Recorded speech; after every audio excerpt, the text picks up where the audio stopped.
All right. Had some technical difficulties. Uh, Welcome to the stream. Welcome to Destination Station. Today we got a lot to talk about, so I'm gonna wait for some people to trickle in here. It's been a minute, been about a week or so that since I've done my last stream. So, but today seems like the day to do it, right? With all the information that we have been given. So yeah. Um, let's see if we get some people up in here. Put some comments in the comment section. Let me know that you're here before we get started. I mean, today has been just a bittersweet day. That's all I gotta say. So I don't know how long I'm gonna go tonight at all, but probably not past midnight. Um, yeah, some of those all-nighter streams kind of wear on you for the next couple of days. It takes you a couple of days to recover, right? So plus we got some other streamers going on right now too. It's a big day. It's a big Scream day. So I know it's going to be kind of hard to share the love and be a part of stuff. I'm not a regular everyday streamer or anything like that. What's up, Jimmy? What's up, Jimmy Marksberry? How you doing today? I'm glad you're here. This was kind of like a last minute idea to stream tonight, so I figured it was a great day to do that since all the information that's been brought to us the last couple of days. It's been kind of overwhelming. So yeah, welcome, Jimmy. What do you think about all the news that's come out? Do you know everything, or are you just going to learn about it tonight? Let me know.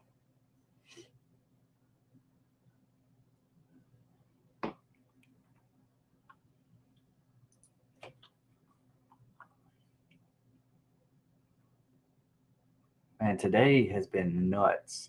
I mean, honestly, it really has been a bittersweet day. I mean, come on, it's been crazy. There's I mean, I've heard, I don't know how true it is, but I heard that Scream 6 has been delayed for 2 weeks of filming. Not sure. I need to really look into that. But with everything coming out as far as like Nev Campbell not being a part of this film, it's just, it's got everybody all worked up. And Radio Silence and Paramount, they're all just like, really just like worried marketing wise. They're really going to have to market the hell out of this movie now that the cat's out of the bag. I mean, it's just the way it is.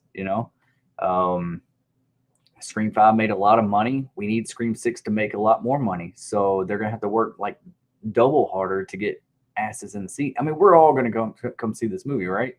But it with Nev Campbell not coming back, that diminishes a lot of people's like excitement for the film. I feel, I mean, for me, I'm still think it's going to be a good movie with or without Nev Campbell. I hope she's still mentioned.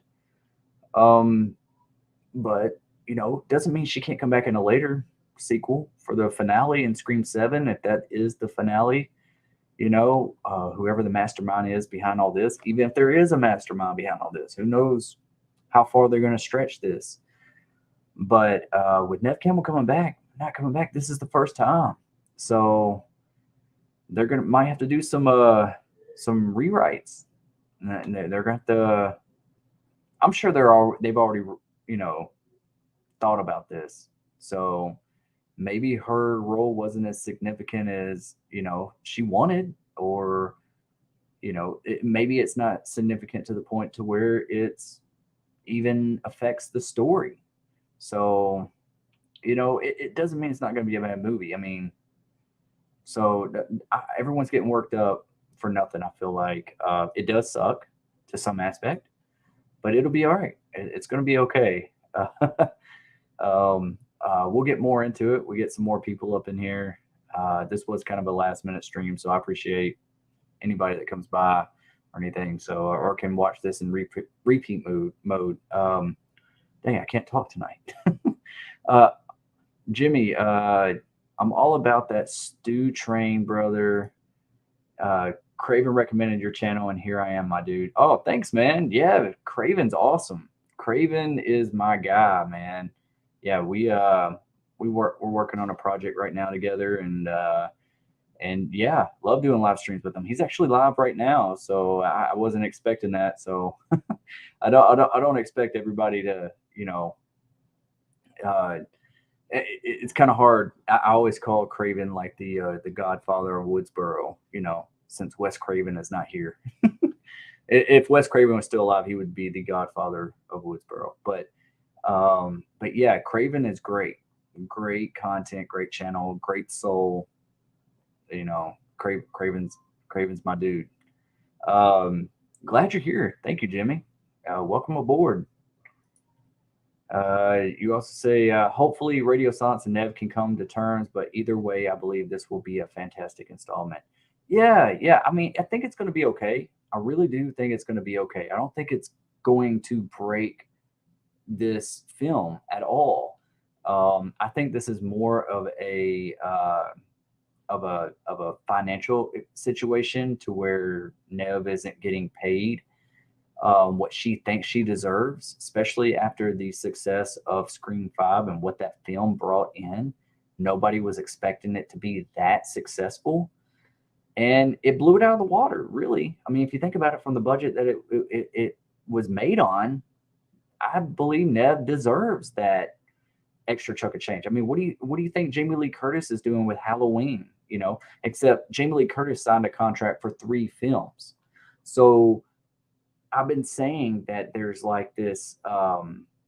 It doesn't matter with Jamie Lee Curtis because it's with Halloween Kills and her taking kind of a back seat.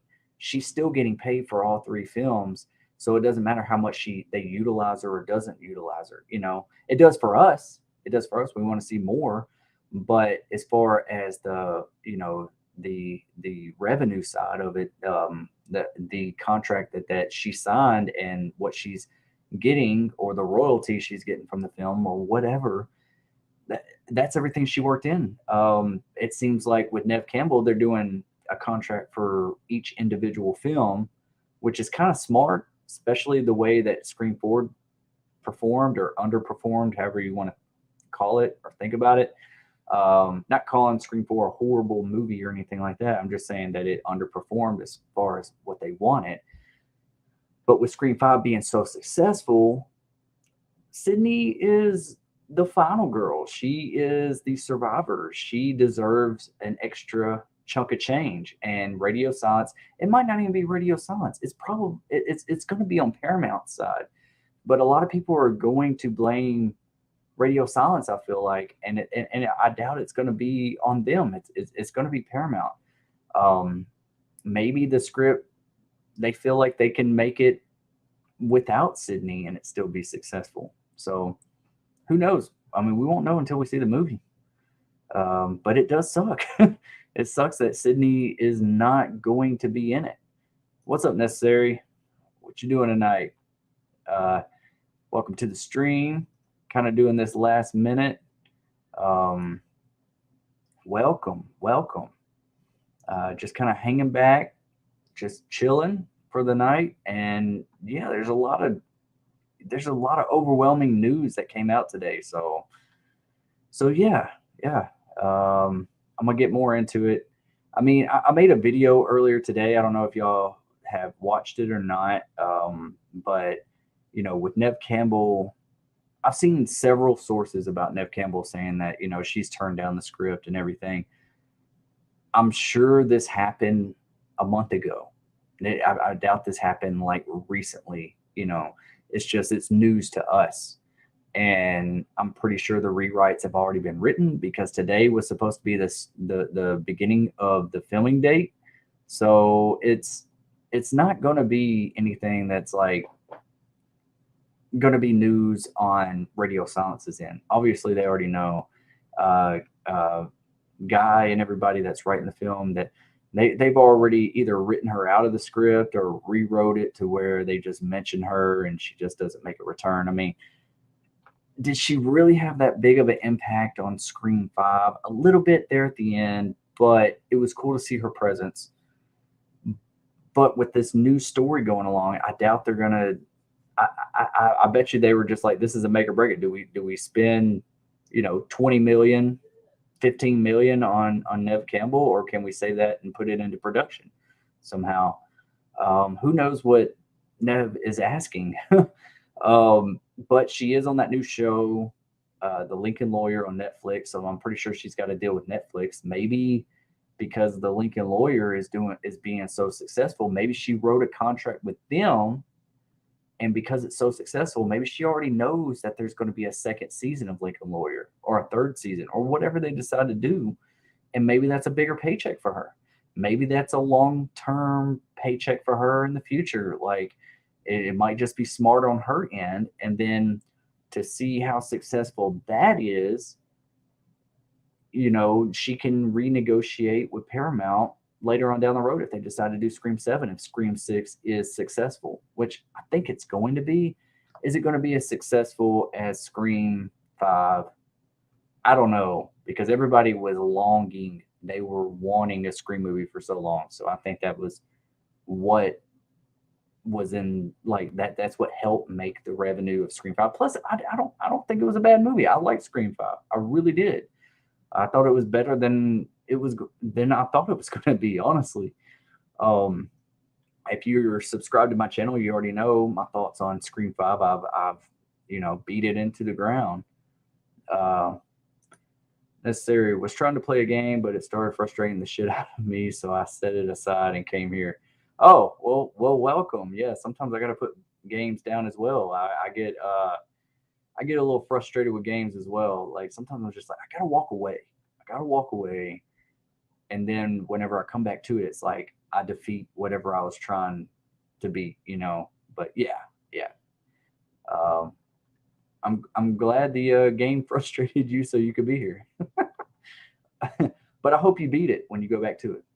Have we got any more casting info? The only thing that was not confirmed was that Jenna Ortega was interviewed. I think it was E Entertainment News or something at the MTV Movie Awards, and she said that she just realized that Courtney Cox is coming back for Scream 6. So it is kind of not. It is confirmed, but it's not confirmed. Obviously, on her end, it's saying that it is confirmed, but there's been no reliable. I mean, I'm not saying Jenna Ortega is not a reliable source, but I'm saying that there's no big news source that's saying that like it's confirmed Courtney Cox is coming back, which we all already suspected that because we know that she read the script not too long ago. So maybe that's what it's going to do. It's going to focus more on her and Kirby Reed. Hayden Panettiere, glad they're back. Maybe they can fill that void for Sydney, for Neve Campbell's absence. Rawhead, what's up, brother? Rawhead Nick, Rawhead. What's that movie called? Rawhead Rex. Glad you're here, man. Have you heard all the news that's going on today with Neve Campbell not returning and yeah, man, it's crazy. It's absolutely crazy. It's bittersweet today because correct me if I'm wrong, but today is the day that it is supposed to start filming, and it's crazy because like today is my dad's birthday. Today is Robert Englund, aka Freddy Krueger's birthday as well. That's just a fun fact. Didn't realize that my dad and Freddy Krueger shared a birthday together. But today is also the day that starts filming on Scream 6.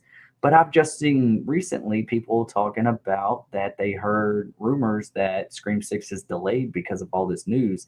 I don't know how true that is. I don't know. I have to really dig into it in the next day or so. But yeah, it's been been pretty nuts. Um, that's how I am. I just gotta walk away sometimes. Yeah, me too. Me too. Sometimes some of those boss battles or whatever I'm trying to do is just like it's too much. And when I walk away and I kind of clear my mind, then I come back and then boom, I beat it just like that. I heard she split some beans. What? Um, I think they'll have good chemistry. Should be good. Should be some good back and forth banner. Um, yeah, yeah. I honestly, as long as they don't bring back Kirby just to kill her in this one, I put a poll out earlier today. I don't know if y'all seen it, but I put out that with Neve Campbell not coming back and Kirby's coming back to be more of a supporting character. Don't know how you know big her role is going to be in this film or not. Um, just don't bring her back to kill her off early in the film, especially not the opening kill. That's a disgrace because we've been waiting for her to come back. If you do kill her later on in the film or in the next film or not at all. That would be what I would recommend because she's awesome. Um, with Gail Weathers and her coming back, I almost got to say that it might be we might be saying goodbye to one of them. I mean, honestly, and I put a poll out that which one would you be able to accept more? Would you be able to accept, or do you want to see, or do you not want to see? Which one? Kirby dying or Gail Weathers dying? You know, because I mean, you gotta leave it up, especially after Dewey and knowing this franchise of how they kill our favorite characters off. Somebody's got to go. Somebody's got to go. Have we ever had a film that they did not kill off a legacy character or somebody from a previous film? Maybe it was Scream 4.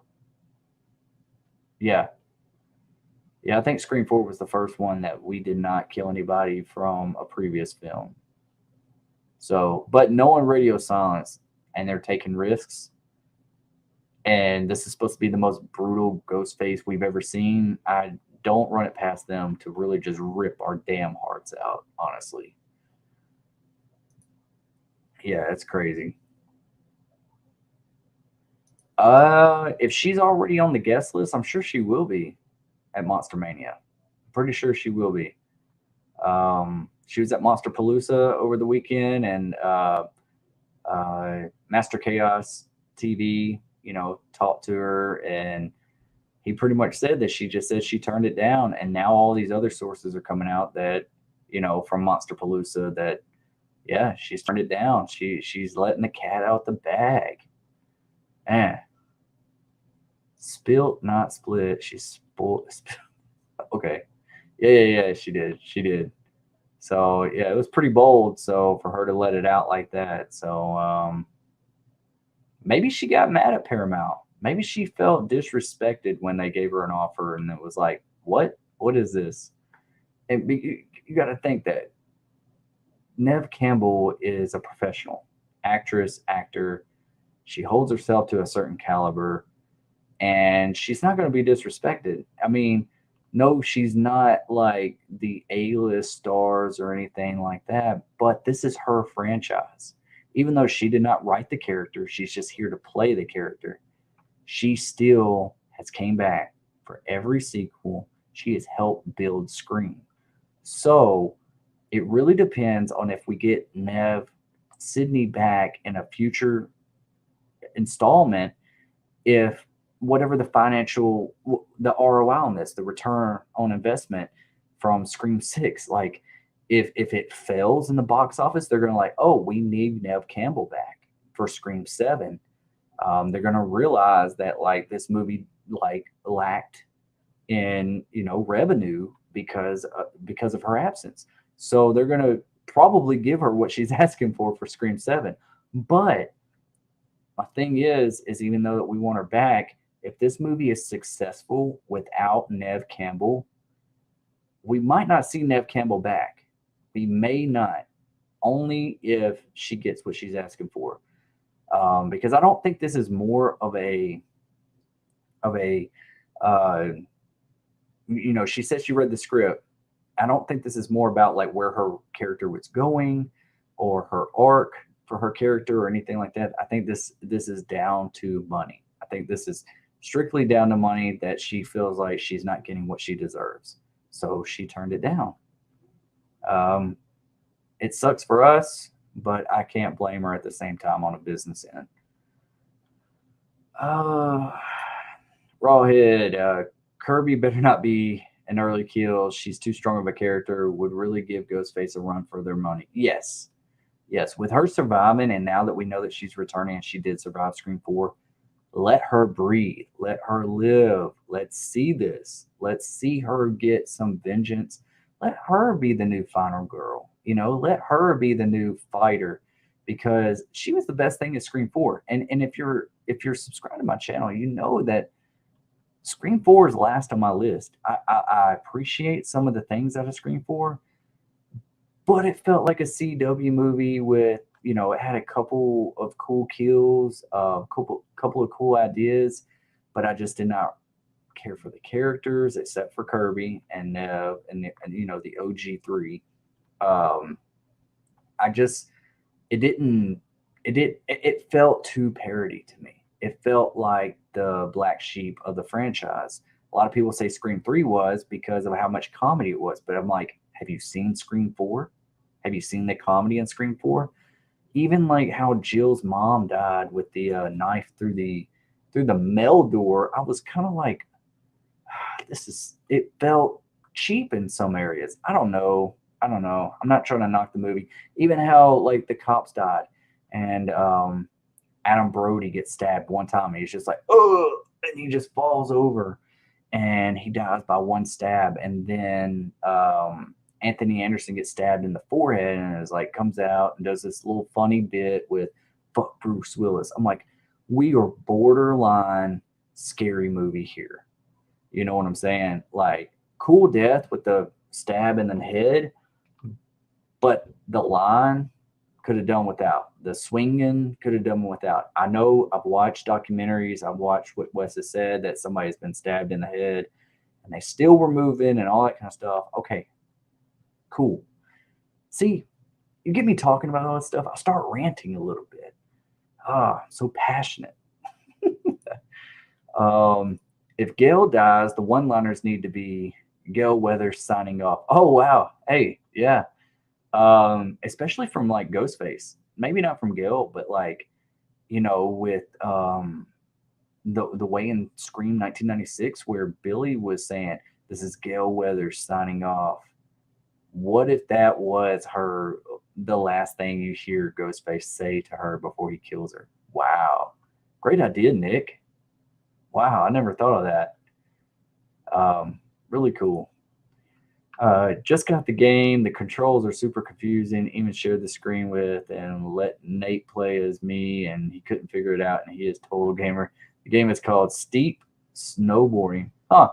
I think I've heard of that. I've never gotten really into the snowboarding games. There was one that was out not too long ago that I was interested in, but I kind of forgot about it. I haven't played too many games recently, which with COVID and everything, I shouldn't say that word. Whoops. Um, with what is going on in the world, we had a lot of games delayed, and it just kind of, I feel like some of the good games are few and far between right now. So I think we're getting back on track, though. I think we got some really good games coming out very soon. Very soon. I'm really looking forward to it. Jimmy, I think Kirby is going to have a huge role in this movie, and also might have some heroic part that could cause her to be killed off later in the film. Possibly. Yeah, I think she is going to have a bigger role than we think, especially after what Jenna Ortega said. I can't exactly remember the exact words that she said, but it was pretty much like the support from her and all that kind of stuff. So it sounds like they have scenes that are going to be working together, and she's going to be throughout the movie. She's not going to be the opening kill. I think that would just be a disgrace. Like, don't bring her back at all just if you're going to kill her back. I hated that with Cotton Weary. I mean, I understand that probably he wanted to be done with the franchise or whatever, but you know, we were just growing and getting attached to Cotton Weary. And for them to kill him off like that at the beginning, it was just like right after that opening scene, I was like, all right, turn the damn movie off. That sucks because I was really interested in where his character was going to go, and all it led to was death within 10 minutes of Scream 3.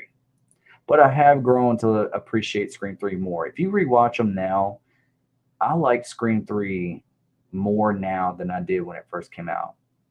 And maybe that's a thing to say towards cinema in general because um, some of the content that we get today is just kind of not as good. Maybe in my opinion, because I'm a 90s kid. And like, I just feel like some of the horror and films that came back then just had more of a inspiration behind them than they do today. Today, I feel like a lot of, especially horror movies today, it feels like a bunch of kids making a movie. You know, you ever get that feeling? Like, I'm like, there's not enough love behind this filmmaking. There's a great idea, but it's mixed up with some baby back bullshit. Okay. All right. Where was I? Where was I? Uh, uh, yeah, I really hope Kirby has a huge part in it as well. Love me some Kirby. Yep, me too. Anthony Anderson part did seem really scary movie-ish. It did. It really did. And I think it with his character because he's already like a comedic actor, especially at that time. Um, I think it would have been a lot more better a lot more better. I think it would have been a lot better if if he was really killed in like a gruesome way. You know, I felt like Adam Brody and him were like these goofy cops, like off of Halloween 5.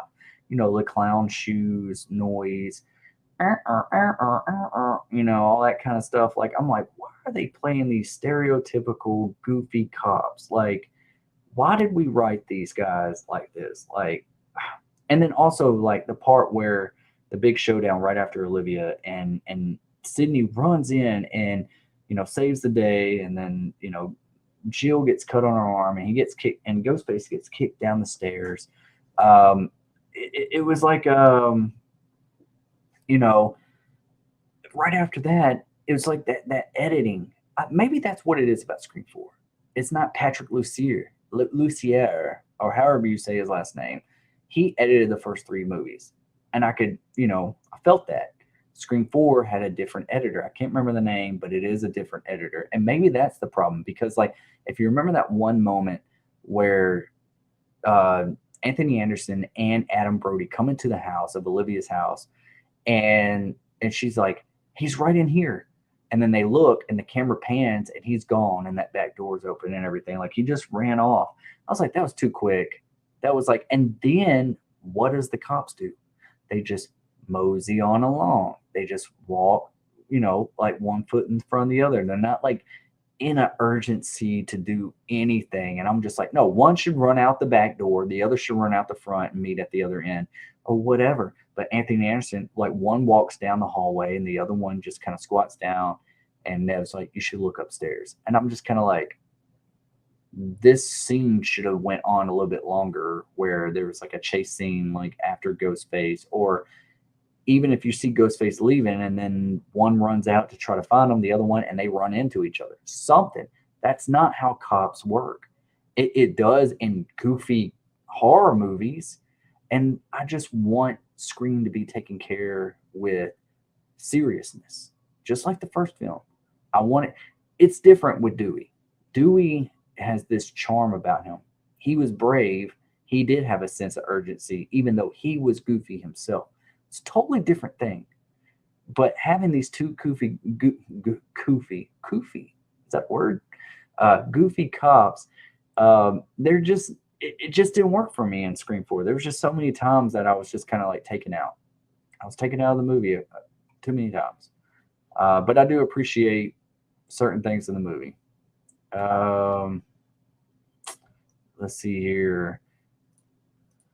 I really want to see them lay more groundwork for Stu Macher to return in the seventh installment, and maybe have him and Sydney have one last showdown, which would be epic. Yes, it would, Jimmy. Yes, it would. Um, I think now more than anything, we need Stu Macher back. If that's not where they're headed already, I think that maybe he is probably the mastermind behind all of this. It would be really witty and smart writing. A lot of fans have wanted this ever since that we found out that he was the original idea for Scream 3 of being the mastermind, and the Weinsteins messed that all up.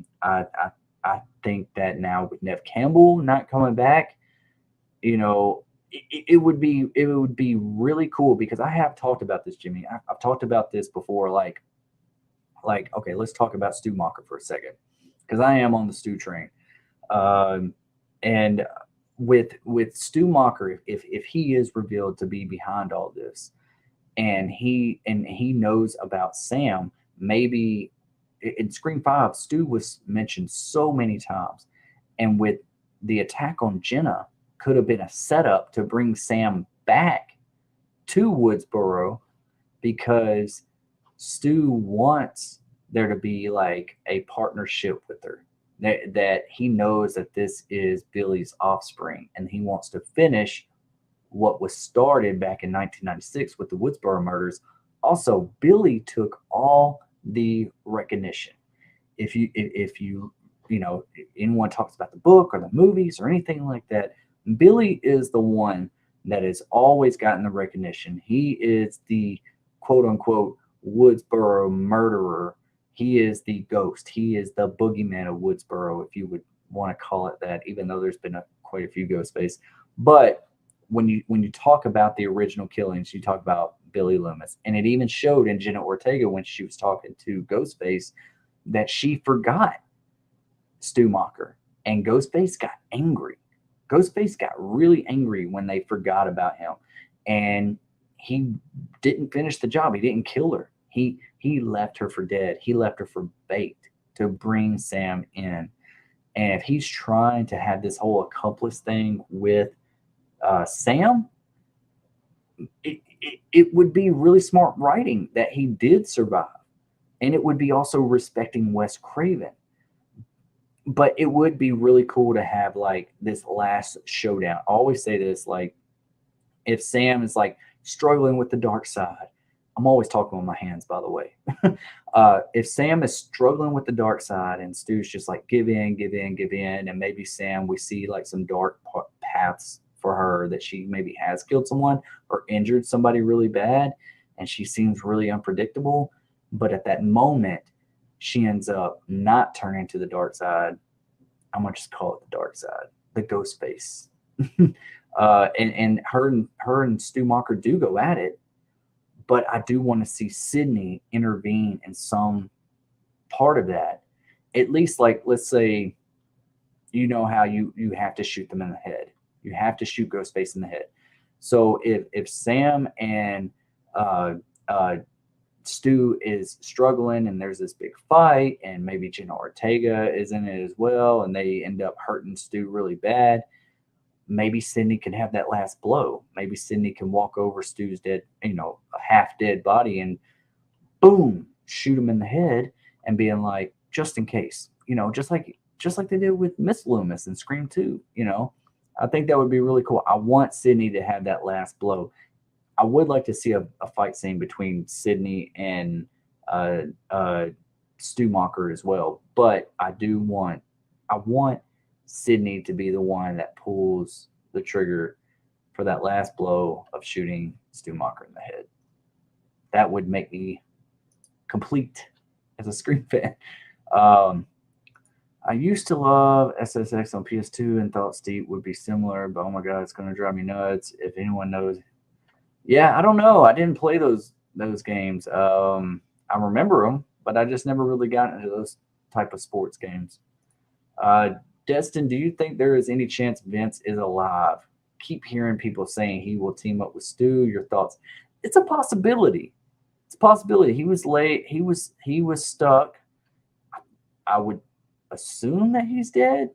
I thought that was I wanted a little bit more with that scene, but maybe he's gone. But I would not be surprised if at least his character comes back in some way, some importance to the story. Um, with him being related, being the nephew of Stu Mocker, and there's a Leslie Mocker that was Stu's sister. Why put all that? Why write all this into the story if you're not planning on going somewhere with it? You know what I'm saying? Um, it could have been just a throwaway character, but I honestly think they need to do more with that. But Vince could be alive. I wouldn't run it past him. He definitely didn't get enough screen time. I really thought he was going to get a little bit more. Uh, let's see. Ghostface says the one-liner to Gale as a throwback in honor of Billy. Gale pulls the mask off, the mask of Ghostface unmasks himself, and it ends up being Stu. That would be crazy. That would be absolutely nuts. Or even think about this, Nick. Uh, with Sam being the offspring of Billy Loomis, what if Sam was the one that killed Gale and said, "This is Gale Weathers signing off," just like her dad did? Ooh, gives me the chills. uh, let's see here. Oh my God, yes, we need people with passion making our horror films like Wes. Yes, yes, you can always tell a difference to somebody that is just doing a job to the person to that loves horror and loves the source material that they're making. Um, and four, they were like for Keystone Company. Yeah, they were. Yeah, they were. It should have been taken with a little bit more seriousness. Oh man, Nick. All right, man. Well, take care, dude. I know you got work early and all that kind of stuff, man. So I'm glad you stopped by, man. Appreciate it. Uh, get some rest. See you later, dude. I'll see you later, or I'll see you on another time. 100% believe that was Stu on the phone in the opening, and also Stu killed Dewey. Yeah, yeah, I really do. I think so as well. I think that would be really wise because a lot of fans are pissed off that Amber was the one that actually took out Dewey after everything Dewey has been through. It just doesn't seem respectable. It doesn't seem like that's right. It seems like it should have been a mastermind that actually planned and took Dewey out, and that can overpower Dewey. Um, yeah. Also, a lot of people think that at the end, where Sam says "that's for you," whenever Richie, the phone call is in the kitchen, and Sam's like, "That's for you." A lot of people think that's Stu, uh, which could be, I'm really curious of where we're going to get this, where this story's going to go, and we're going to get it in less than a year. So buckle up, buckle up. It's going to be here before you know it. Um, would love to see Ricky Lake play Leslie, and we find out that Serial Mom was a prequel. Oh wow. Oh yeah, because Matthew Lillard was in Serial Mom. I need to rewatch that. I have not seen that since I was a teenager. Um, actually own that movie somewhere back there, but I have not watched it in years. I don't know. I don't know. I remember liking it when I was a kid, or a kid. I probably shouldn't have been watching it when I was a kid. Whenever I was a teenager. So yeah, I don't know. I don't know. It maybe. Uh, it's I don't know. I mean, that's a cool idea, but I don't know if I really would want that to be a prequel. I know you're probably just joking as well. So yeah. What's up, Nanette's Necessities? Welcome, welcome to the stream. Kind of doing this last minute, so yeah, it's been about a week or so since I've done my last stream. So glad you're here. Glad you're here.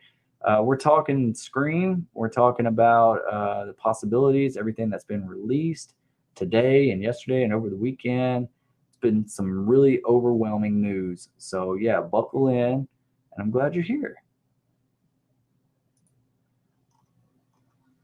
Definitely. I thought you were. I thought you were totally joking, but it would be funny. Yeah, definitely. Yeah, for sure. I don't know how long I'm going to stream tonight. It was just kind of like this last minute thing. I was like, you know what? Today's supposed to be the day that Scream starts filming. We had a bittersweet day with that, and with what Jenna Ortega said at the MTV Movie Awards, and then with Neve Campbell confirming that she's not going to be in Scream 6. It's just like, oh, it's like, oh, good news. Oh, that sucks. Oh, good news. Oh, that sucks. And it's just like, all right, you know what? We'll do a stream tonight. We'll do a stream tonight.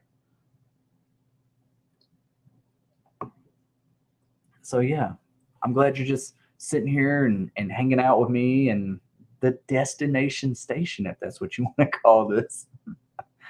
Um, so yeah, uh, so I want to talk about what I don't know if y'all are subscribed to Master Chaos TV's channel or not. Really good content. Go over there, watch him, subscribe to him. Really good stuff. But he went to Monster Palooza over this weekend, along with everybody else that's reporting this. I guess Neve Campbell was asked several times about the same exact question. But my first um, knowledge of it was what Master Chaos said. He asked her if she was going to be in it. She straight up told him straight to his eyes and said, "I know, I turned it down. It's I just." And then you read all these articles about how like here I can bring it up real quick. Let me bring it up real quick. I'll read it to y'all. I made a video on it earlier. Um, it sounds like it's not. It's less about the script and it's more about the paycheck. So yeah, let's see. Uh, Campbell tells Deadline, sadly, I won't be making the next Scream film. I felt the offer that was presented to me did not equate to the value I have brought to the franchise. That sounds like money. That sounds like they did not offer enough money or whatever her, you know, uh, whatever she was asking for to come back was not met. And maybe maybe Paramount felt like they did not need her for this story or at least for this film. And it sucks. It sucks because it was already going to be a make or break sequel and or entry to this franchise. And now it really is. So marketing has got to be really good, especially not having Sidney Prescott in there. It's got, and now that Dewey's dead too. So we're leaning on the new cast, Gail Weathers, and now that Kirby Reed's back, maybe that's the reason why they really brought back Kirby Reed. And they were like, hey, we need to write her character in, and maybe that was them really like, hey, Nev's turned us down. It's just new knowledge to us right now, but this could have been done a month or two ago and went right before Kirby was announced. So maybe that was their push to bring Kirby back. They were like, hey, we got to bring something to the fans, and just don't kill Kirby off in this one. Don't do it. Maybe they don't think they need her because they already have Lillard. Wouldn't that be awesome? That would be great. That would be absolutely awesome if Lillard was back in this one. At least at the end, like I would like to leave it as, Stu being as a cliffhanger. At the very end, Stu, Kirby or Gail or whoever, Sam, Tara, somebody getting a phone call. We've already got 2-3 killers and we've dealt with them. And then at the very end, we get a phone call and it's like, hello, Kirby, or hello, Gil. And on the other end, it's like, it's Stu Macher, or maybe it's in person or something. And then the movie just shuts off like a cliffhanger for the 7th film. That would work. We don't really get, we've never gotten a cliffhanger for a Scream film. It's always like wrapped up in a tight little bow, and then there might be another ghost face later. So I don't know if they're going to break that formula or not. So yeah. let's see here. Yeah,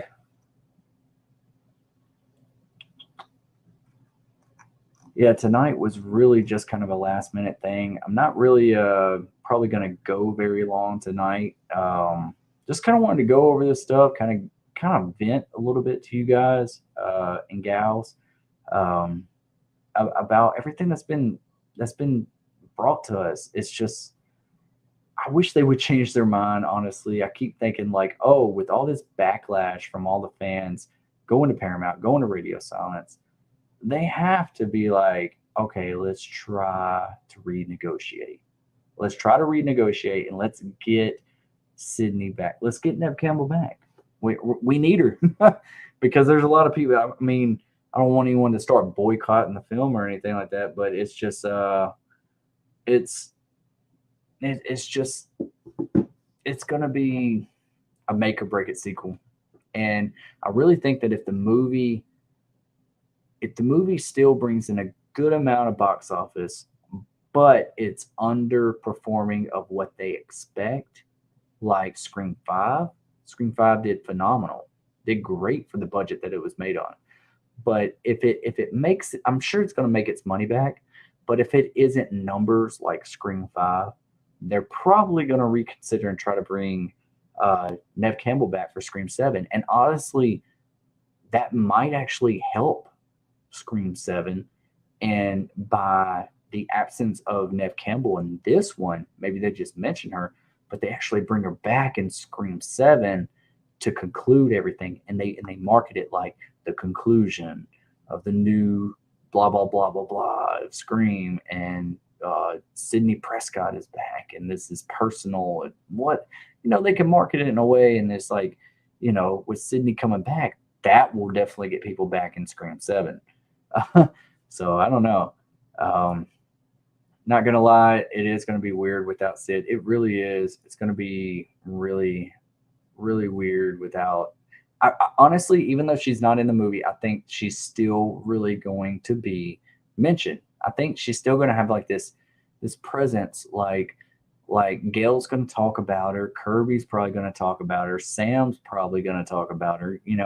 Um, and anything can happen, but before by the beginning of the movie to the very end, they could still try to renegotiate and say, Sydney, can you just come in at the very end? We'll give you X amount of dollars just to come in and say a line or two to Sam, some supporting words, whatever. Anything can change, but it's probably not at this point because they're starting to film. So um, if anything, I think we need to more bank on that she could come back in Scream 7, depending on, the return on this film. It all depends. It all depends on what this movie performs. And if it lacks, you can probably pretty much expect Sydney to be back. From a business standpoint, that's how I would look at it. But you never know with these studios. You never, ever know. But it does suck. It just sucks. But yeah, probably gonna go for another, 5-10 minutes or something. If you got any questions or anything, feel free to put them in the chat. And probably gonna go until about, I don't know, 11 o'clock. And yeah, so like I said, this is just like a last minute stream. Haven't done a stream in a while. I'm glad y'all came by and shot the shit with me for a little bit. I'm just kind of hanging out and late night and just chilling, just chilling. So wearing my 4 West shirt. I don't know if you can see it. And also, did everybody know that today is Robert Englund's birthday? And it's my dad's birthday. It's crazy. Crazy they share the same birthdays. And it's the day that Scream started filming.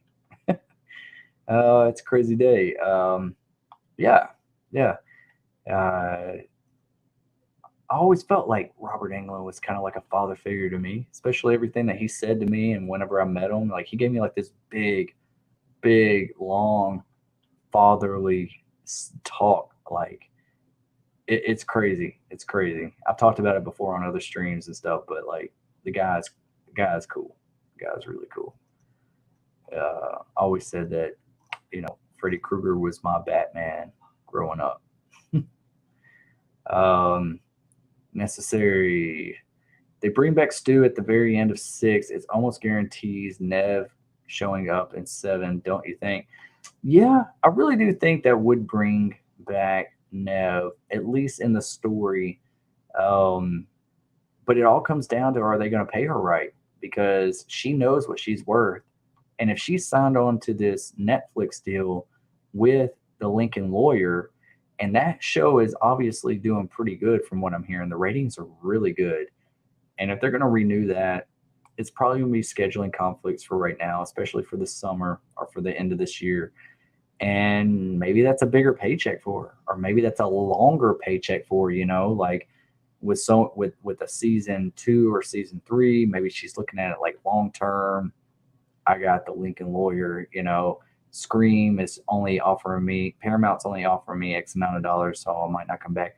But if Paramount is smart and they want to renegotiate, and if they bring back Stu, and having Stu and Sydney back, and if they bring back Billy Loomis, in Visions, which I'm assuming they will. I don't know why they would just throw that out. I'm really just I really think that would be smart on their end. And Nev, I don't know what her price is. I don't know what her price is to be in the movie, but she holds herself as a professional. She doesn't feel like she's just this fly by night horror final girl. She's the ultimate, if not her. I've always said that I love Jamie Lee Curtis. She's one of the best girls ever. But there's something that Wes does with his final girls to where they are fighters. Sydney Prescott and Nancy from A Nightmare on Elm Street are the best final girls in the horror franchise. And I'm not talking about like Aliens with Sigourney Weaver, Ripley, and all that.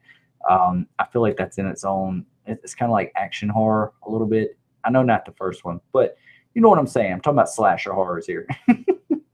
Sorry, I can ramble a little bit, but yeah, if Paramount is smart, they're gonna want to sign that paycheck to Sydney and bring her back.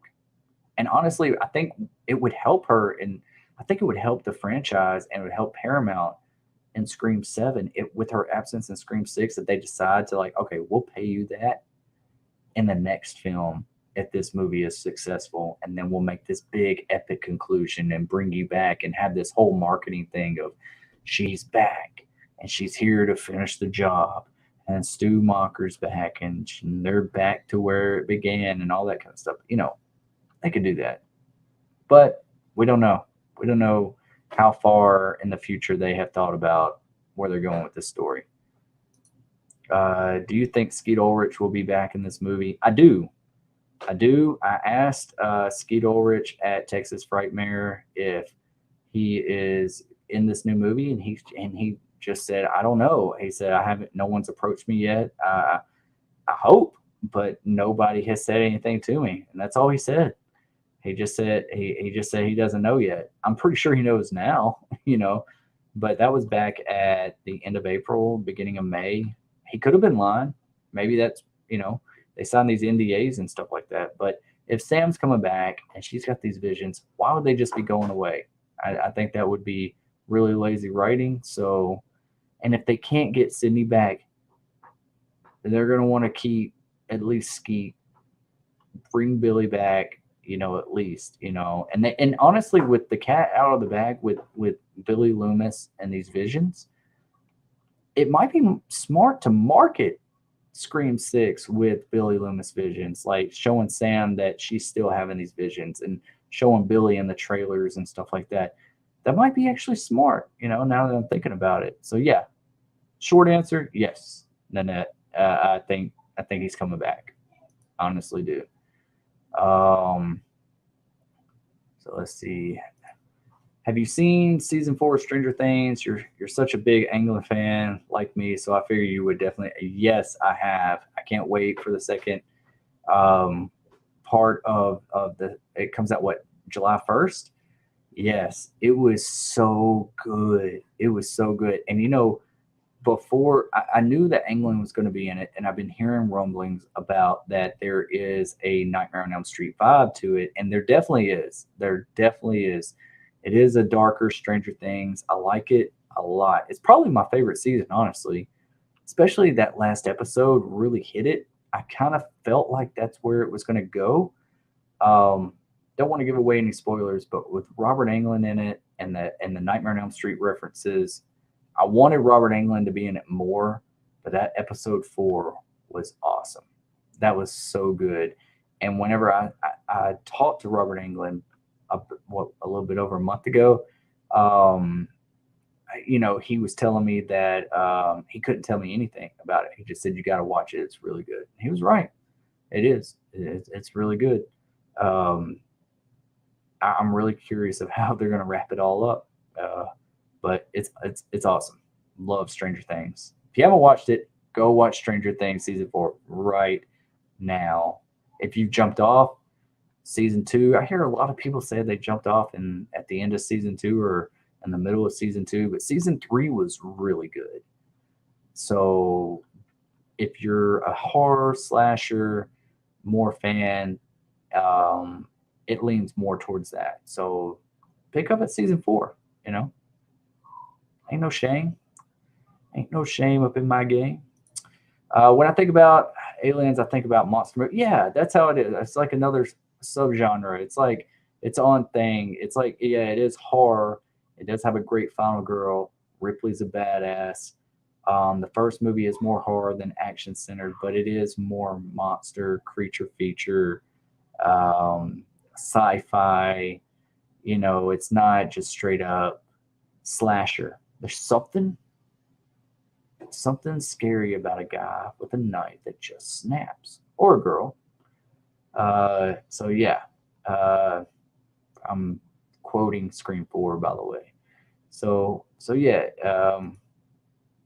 great final girls and horror for years, but there's so many different subgenres of horror. Me, I am a slasher guy. Love it. And Lost Boys. I love the Lost Boys. Like that's like one of my favorite films. I feel like vampire movies need to make a really good comeback with some good stuff. Uh, let's see here. Um, season 4 is my favorite season. Two, love the horror aspect of it. This season is so creepy. Have you watched it all the way to the end, or not to the end? I guess the mid finale. That was crazy. That was so good. I was like, wow, Stranger Things, you did it. Well done.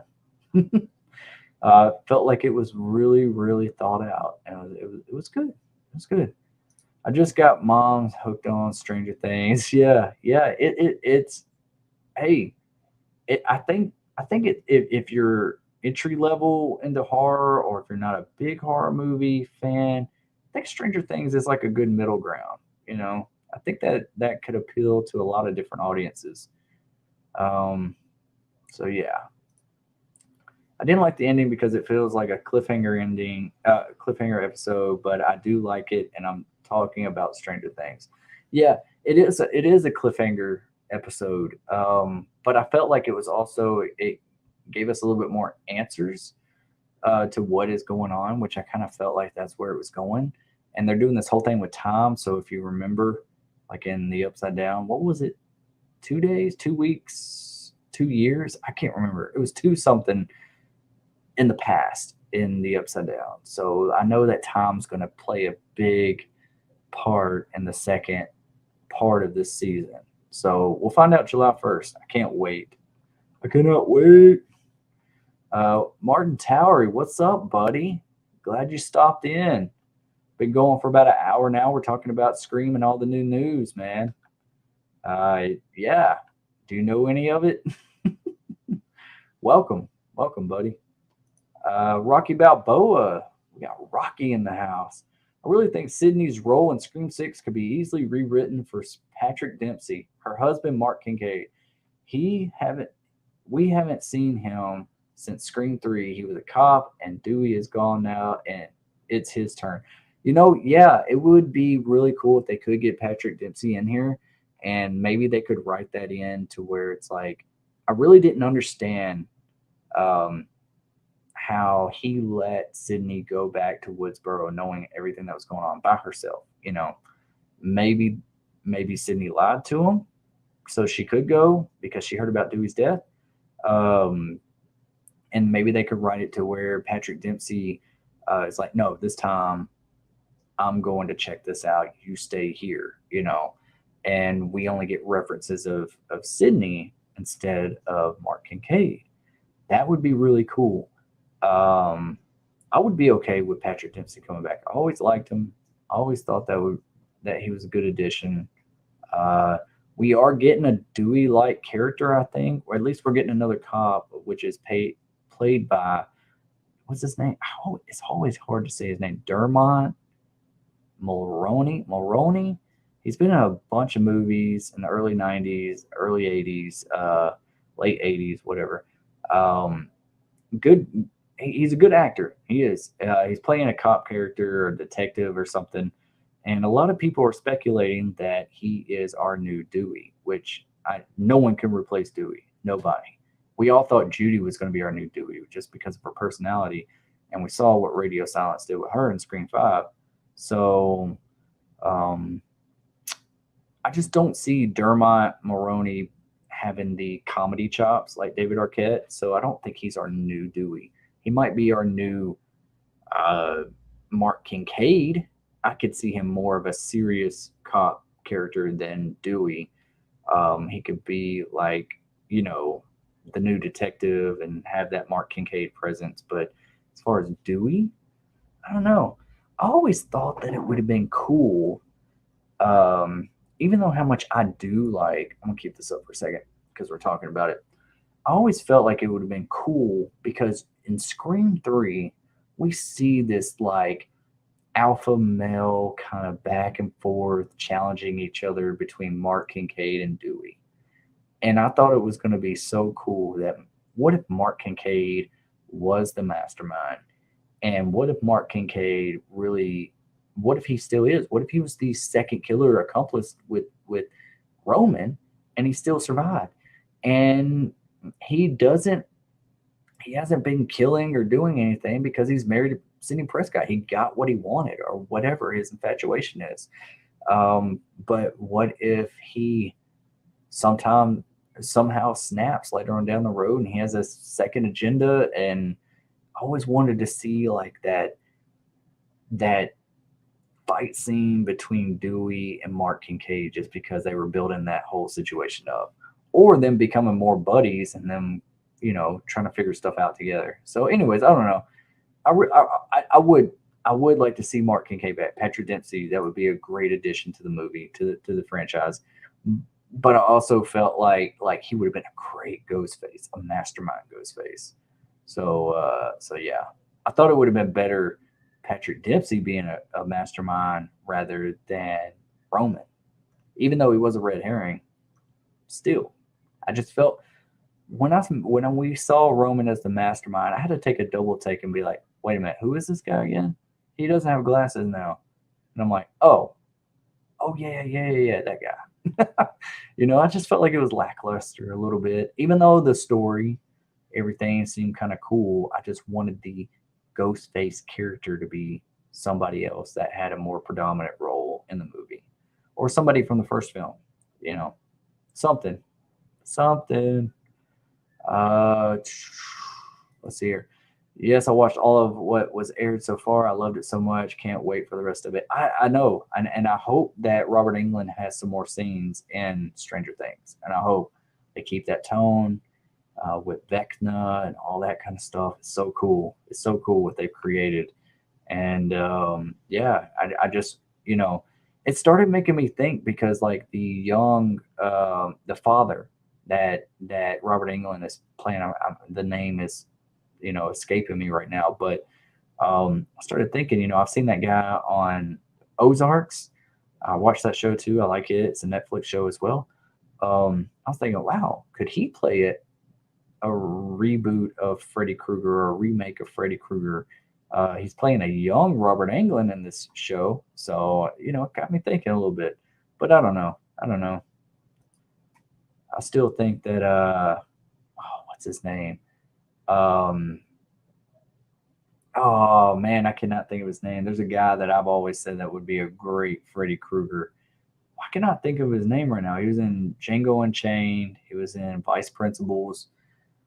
Uh, it'll come to me in a minute. Anyways, Sydney came to help in Scream 5. Maybe she sends her husband to help in Scream 6. Yeah, that's a great idea. If they can get Patrick Dempsey to sign on, it would be awesome.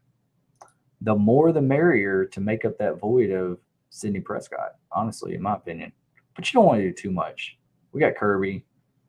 Who knows who else they're going to bring back? Stranger Things season 4 answered so many questions I didn't even know that I needed answers. Yeah, yeah, for sure, for sure. They're going all out with this season, for sure. 2 years in the Upside Down. Yeah, okay, that's what it was. So it had me thinking, wow, this is turning into a Stranger Things stream. Don't leave, everybody. We're still going to talk about Scream. Um, so yeah, so it they're going to do something with Tom. So because with throwing Vecna, I don't want to give away any spoilers, but they're going to do something with Tom that's going to defeat it. I just feel it. All right. Munson must live. Munson, who is Munson? I wish they would make some new good vampire horror movies like you do too. Yes, yes. I mean we don't have enough good vampire horror movies. Um, like The Lost Boys. Like there was one movie, and it was a found footage movie. I'm not even a big fan of found footage movies. They have to be done really good, and they can't be like Blair Witch Project movie. Um, it has to be like really well done, like Paranormal Activity or something. And but there was one called Afflicted. If you have not seen Afflicted, stop what you're doing tonight. Go put that on if you want a good. It's kind of a spoiler now that I told you a little bit what it is, but it's so good and it's so well done. So yeah, go check it out. It is so amazing. It's such a good movie. If you haven't checked it out, if you have seen it, let me know what you think. Um, Martin Towery, I was over on Craven's Live and I asked where you are, and a lady by the name of Carrie said you had your own live going. Oh yeah, yeah, yeah. I was on Craven's Live the other night. What was it? Saturday night? Yeah. So yeah, tonight wasn't aware that he had a live going on at the same time I did. So yeah, pretty sure he's a bit of a bigger name than me, and he goes live often. So I'm pretty sure that's where a lot of people are tonight. So uh, yeah, Dermot Mulroney was also an American Horror Story cult. Okay, okay, I don't know if I've seen that one. Um, I know that he's in the new show on HBO Max, Righteous Gemstones. Not a big role, but he's there in and out. But I always know him. Every time I see his face, I'm like, oh yeah, yeah, that guy. He's a good actor. So yeah, if you see his acting and stuff like that, can you really see him playing and replacing Dewey? No one can replace Dewey, in my opinion. Even Tim Watley. Who is Tim Watley? I don't know. Dermot is also an American Horror Story Murder House too. Is he really? Huh.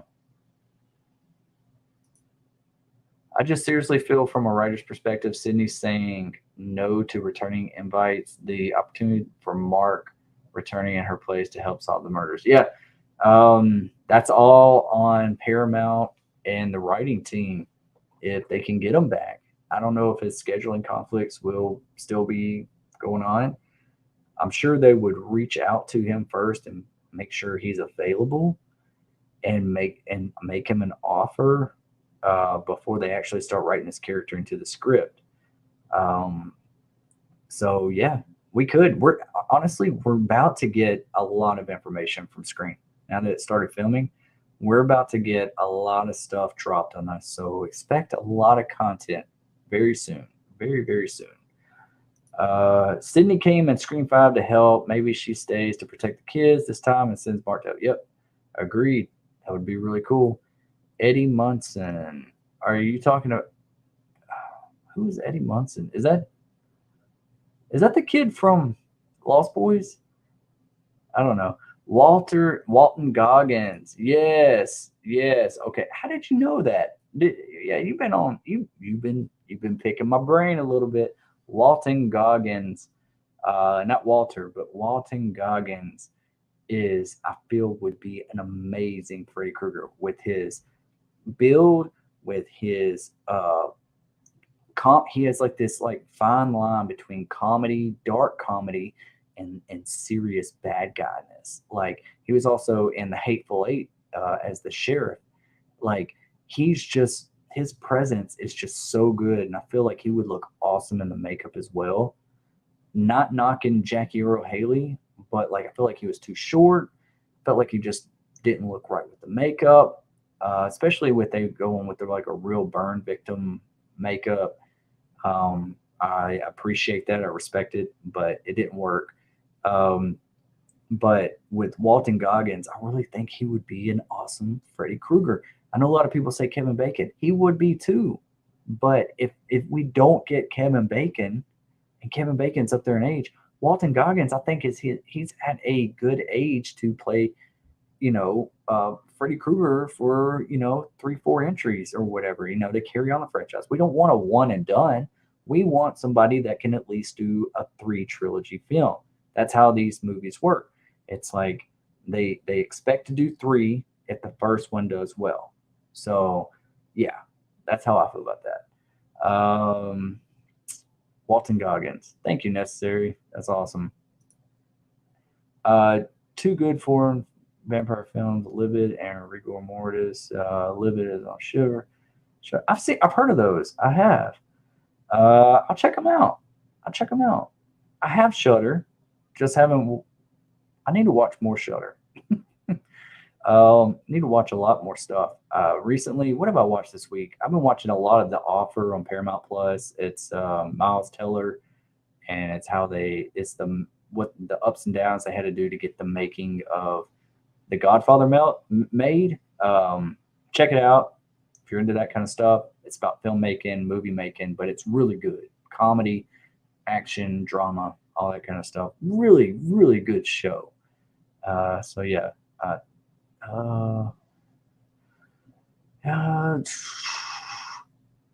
Yes, he kidnapped the original owners of the home, baby. Oh, I'm lost for a second. Have I had too many beers?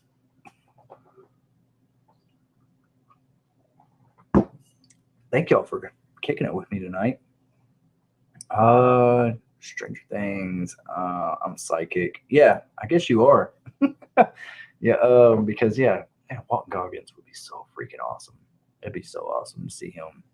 I always said, like, okay, pick 3, and I always lean on to Robert Englund because like that's my guy. But pick 3 actors, or at least one, whatever you can come up with, of who you think would be an awesome reboot of Freddy Krueger. Nobody can replace Robert Englund, but somebody eventually is going to have to. So who do you think would be awesome as the next Freddy Krueger? My 3 picks is Walton Goggins, Ben Foster, Sam Rockwell. These 3 guys are so good at blending comedy and serious villainous. It's unreal. I think they would. I think all 3 of them would be awesome as a new Freddy. And I would love to just like, if there was like a filter or something, like we could just see what certain people look like in the Freddy makeup, like that would be so cool. Man, I don't know. It's time, especially with Stranger Things season 4 out. It is time to bring Freddy back. Nightmares are back. We got a love for it. It's time. All right. You're scratching that itch. You're scratching that itch a little bit. Give us it all. We need it. We need it. Somebody write something good. I'm about to write a damn Nightmare on Elm Street script. Damn it. I haven't seen Livid, but I'll watch it. Okay, yeah, y'all talking. I do need to check those out. I've heard of both of those, and I've heard it more than once, so they have to be pretty good. Oh, Chris, no, yeah. It's okay. It's all right. Yeah. He was on Justified and Sons of Anarchy. Never watched either one of those shows, but I've heard they're both so good. It's really hard for me to get into a series. It really is. It's like if I don't ever like accidentally stumble across it, or if it doesn't like intrigue me enough to like, because it's a lot of commitment to stick with a series like one after the other and all that kind of stuff. And I might catch it later on and start from the beginning, but I'm more of a movie guy. Like it's like a one and done. Like I want a conclusion in 2 hours, you know. Uh, but I do want to watch this. I've heard great things about Justified and Sons of Anarchy, and sounds like I need to probably go back and watch those. So yeah. Destination Station, where are your shades, dude? Oh, where are my shades? All right, I'll put them on for you.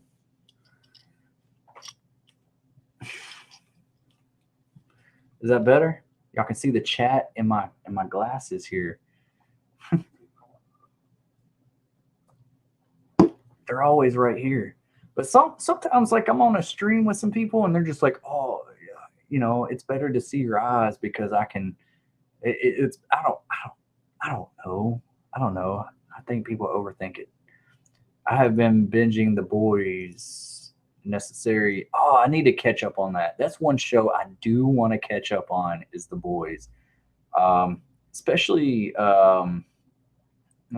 with what I've seen recently with the new season. I'm like, wow, this looks actually pretty good. And I remember I watched like the first 2 episodes of the first season. And I was like, all right, this is cool. But I felt like even though it's like a darker superhero type of show, I am just so superhero fatigued that I'm just like, man, I just I don't know. After Endgame, it's just so hard for me to really attach to anything. I'm just kind of like it. It's almost because like Iron Man, Captain America, that like that those are my guys, especially Captain America. I like Robert Downey Jr. as well. Like Iron Man was awesome, but all of the Captain America movies were phenomenal, and they got better as each one went on. And now that he's not back, I feel like they need to make a Hulk movie. Maybe that will get me back into it. I am excited to see the new Thor movie because of I liked the last one, Ragnarok. That was really cool, and the same creators are coming back with that more comedy aspect.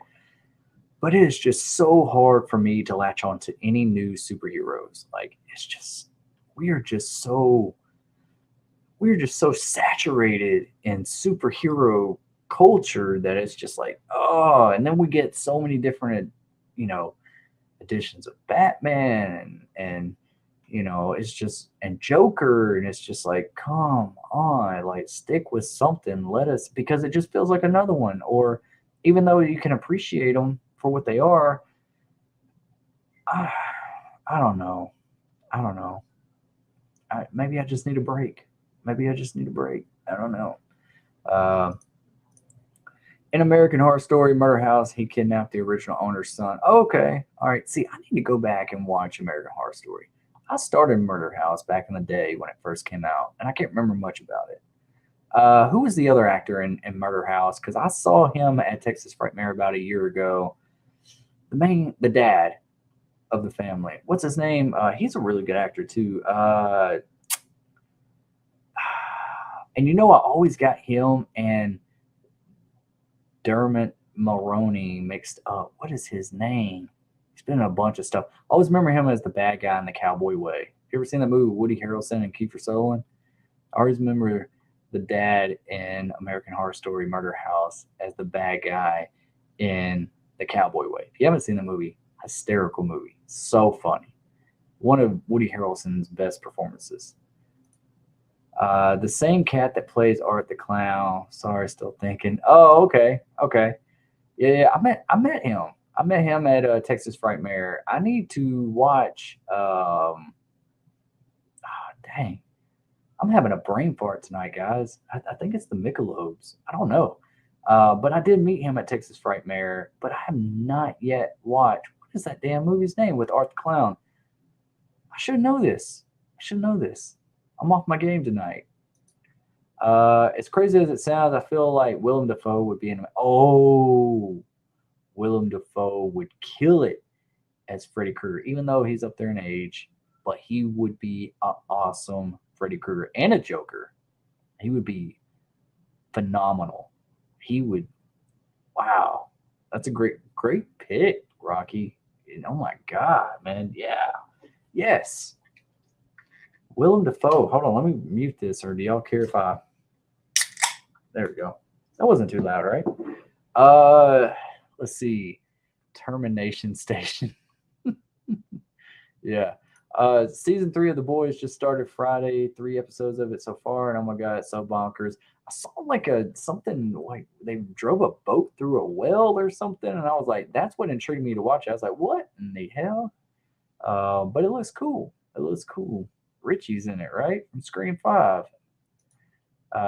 Well, I don't like you wearing glasses. It looks weird. Okay, you want me to take them off? I'll take them off. I would do a super chat, but I've taken it off and on. I did that over in Craven's channel of like super chat to keep it on, super chat to keep it off, because it was like 50-50 of who wanted me to keep them on and who wanted me to keep them off.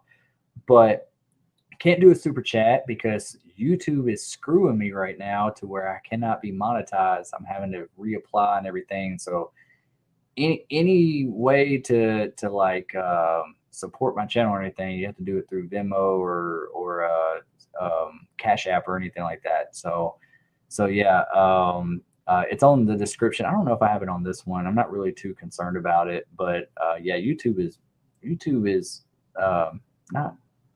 not treating me fairly recently. So yeah, hopefully I can get it worked out. But if you want me to take them off, I'll take them off. How about that? And if somebody wants me to put them back on, tell me to put them back on. We'll just do this until somebody gives up. Peacemaker is another excellent show. Not really superheroes, more anti-heroes, but a great show. I did enjoy from what I saw of that. I need to go back and finish it. Social media kind of ruins a bunch of stuff because I see a lot of spoilers, not intentional, it just comes across my feed and I'm like, what is this? And by the time I realize, it's like, oh, well, this was a big part of that show. But yeah, I did like Peacemaker from what I saw. I do need to go back and see that. It's a Johnny Cage thing. Yeah. I was actually at a funeral one time, and this little kid came up to me, and he just comes up to me, cute kid. He goes, Johnny Cage. And I'm like, what? He goes, you are Johnny Cage. I was like, no. He's like, I love Mortal Kombat, and you look like Johnny Cage. I'm like, I'm not Johnny Cage. Johnny Cage is a lot cooler than me. Dylan McDermott. Oh my God, that is it. Such a good actor. Cool guy. A lot smaller than I thought he would be. Not a very tall guy at all. Real small built too. He is really a good actor, and I don't know why, but for years throughout films, I've gotten Dermot Mulroney and Dylan McDermott mixed up. I don't know if it's their names. I don't know if it's, they're just like in similar movies or they just remind me of each other. Dylan McDermott's a little bit more cooler, I guess. Like I've seen him in stuff like The Campaign with Will Ferrell and stuff. And I don't know. Terrifier. That is it. Art the Clown, Terrifier. Dang. I don't know why I couldn't think of that. And don't they have Terrifier 2 coming out pretty soon? Dylan McDermott is his name. Yes, it is. Boat Through the Well is season 3. And yes, Jack Quaid Richie is in The Boys. It's not anything like any superhero thing you have ever seen. The Shy is really crazy and graphic. The show. I'm thinking you're saying the show. Yeah, that's what I saw some of it, and it does. It seems like it's really dark in some areas. That's what kind of intrigues me. So yeah, do they have a spinoff show or something coming out of it? Because I saw something about that. um, aka the Greek Baker, aka the Greek Candlestick Maker, aka Dermot Maroney. Okay, all right. Uh, that look a lot. That look a lot alike. Yeah, yeah, yeah. A little bit, a little bit. They kind of resemble each other a little bit. They're not. I mean, if you look at them side by side, probably not. But it's like one of those things, like where you're watching a movie, and you're like, oh yeah, I know that character, and I think he played in that movie, but it was really the other guy, and it was just like, there's characters like that throughout film. They're just like you kind of confuse them with somebody else when you think back on a film. So yeah, yeah, I get them mixed up all the time too. Names are too similar. Terrifier is the Bane. Yeah, is the name. Gotcha. Yeah, I need to watch that. I need to watch that very soon because I have not watched it. The Boys spinoff is an anime show called Diabolical. Okay. I didn't know it was an anime show. No, there was something else I saw. There was a name on it, and it looked like it was some of the characters from The Boys in it. Could be the same show. I could be mistaken. I don't know. I have to double check. But yeah, um, need to go back and watch that for sure. For sure. But, you know, let's try to get back. Yeah, the campaign is hilarious. Let's try to get back to Scream. Let's get back to the Scream news, with Jenna Ortega, talking about that, pretty much she confirmed, it hasn't been confirmed, but Jenna Ortega pretty much, told Entertainment that, she just realized that Courtney Cox is coming back and that Kirby Reed has this big supporting role into the movie. So with that being said, I think both of them are pretty much safe for the first half of the movie. But honestly, I do think that somebody is going to bite the dust by the end of the movie. I really do. I just think that Gail, we're going to be saying goodbye to Gail or Kirby. I just really do. I think they're going to rip our hearts out, and maybe, possibly, I would say I want Kirby to live a little bit because she hasn't had enough time to live. Gail has overstayed her welcome, in my opinion. Even though I like her and everything, I wanted Dewey to survive as well. If I had to choose, I think Gail should go. She's overstayed her welcome. Let Kirby breathe a little bit. Maybe Gail's death can bring Sydney back in Scream 7. You know, I just, if you're really going on to a new story and you're not bringing back Sydney, then it's time to say goodbye to Gail as well. And Gail's got some, and Courtney Cox got some other things going on right now. So, um, Terrifier is on TV. Okay. I thought it was on Netflix. Is it no longer on Netflix? Or was it on Netflix? I thought that's where I saw it. I don't know. They also have an after show. Bro, this is your channel. Wear your shades if you want to, Mr. Mocker. Thank you, Jimmy. Thank you, Jimmy. I will do that. I will definitely do that. I'm gonna drink to that. I'll do what I want. So yeah, you know what? I'm gonna take that as I'm gonna put them back on. But if you want me to take them back off, I'll take them back off. We'll just do this all night.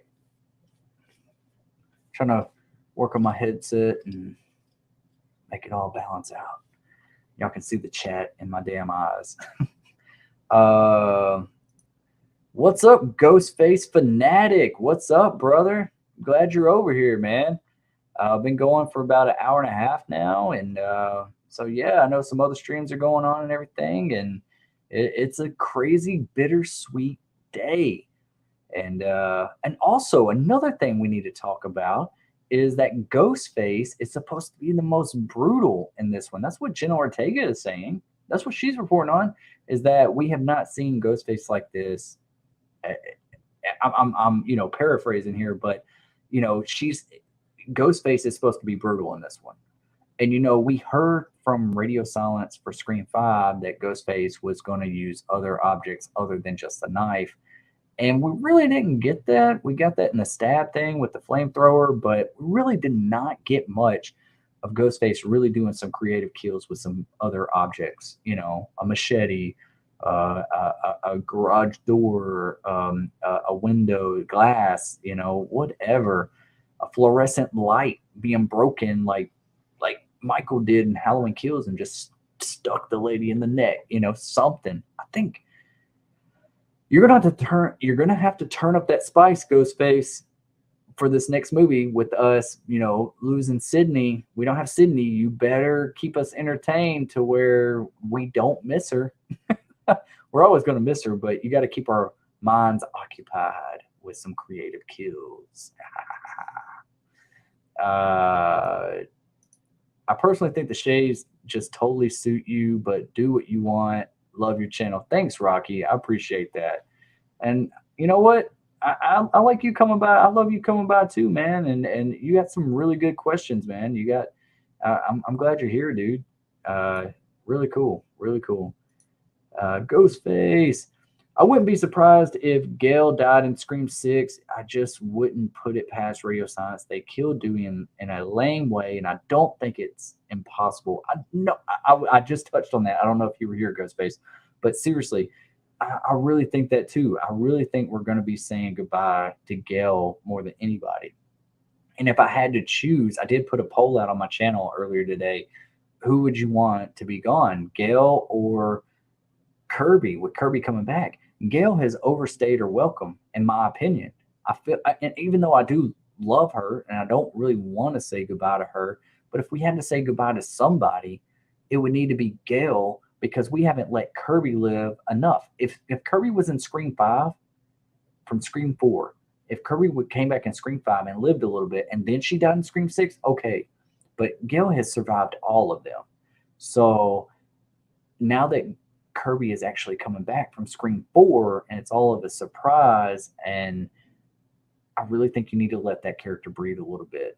So in my opinion, say goodbye to Gail and let Kirby do her thing,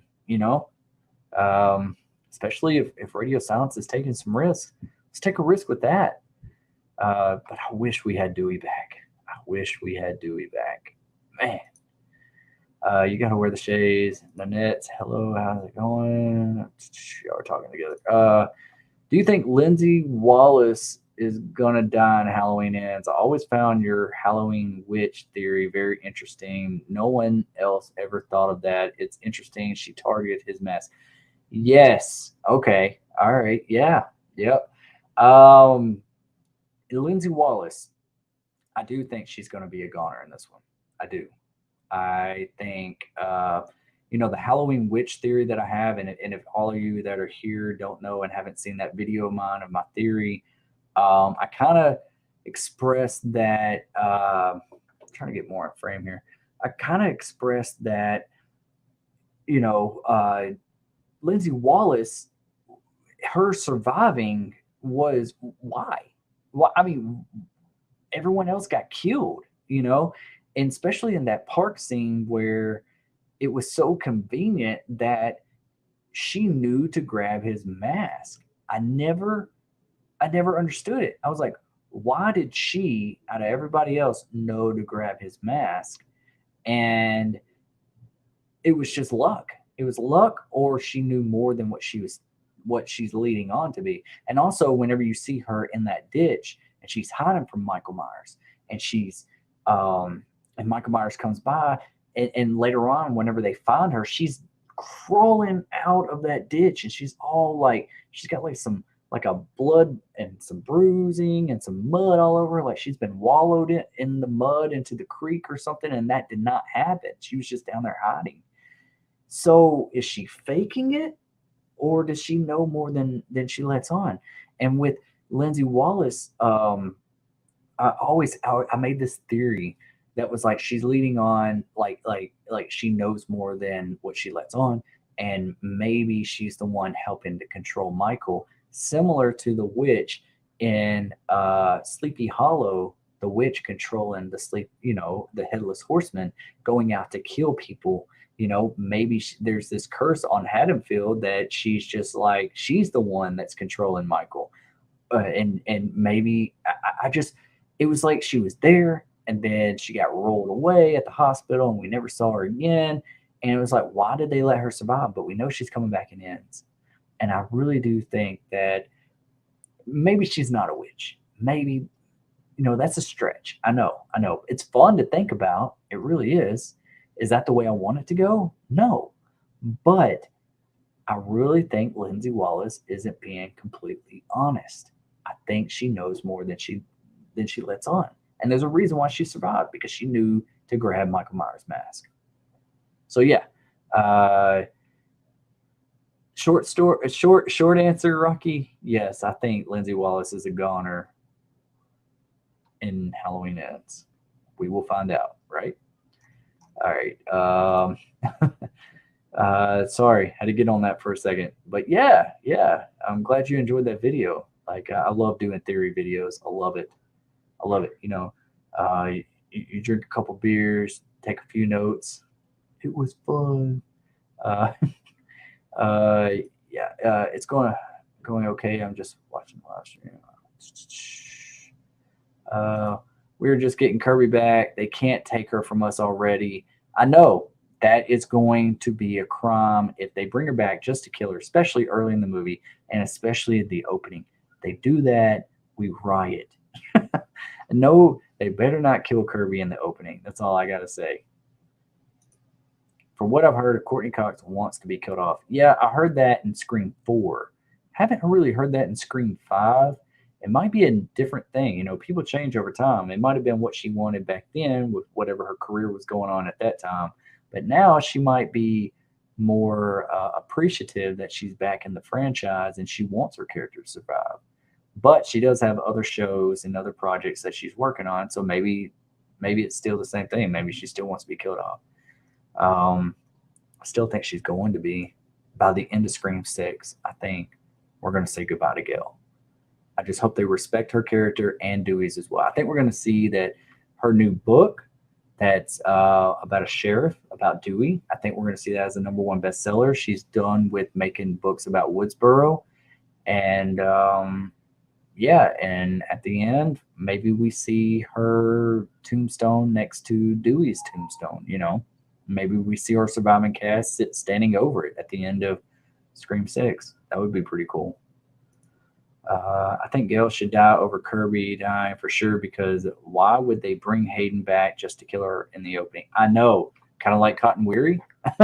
that always bring that back, because like I wanted Cotton to survive a little bit, because like we just grown attached to him, and then you kill him off. You don't even let him breathe in Scream 3. He's just like gone like that. That really irritated me, because I was like, oh man, he's part of the legacy characters. He's gonna be in the movie. At least let him live halfway through it, just like Han. Drinking while watching those.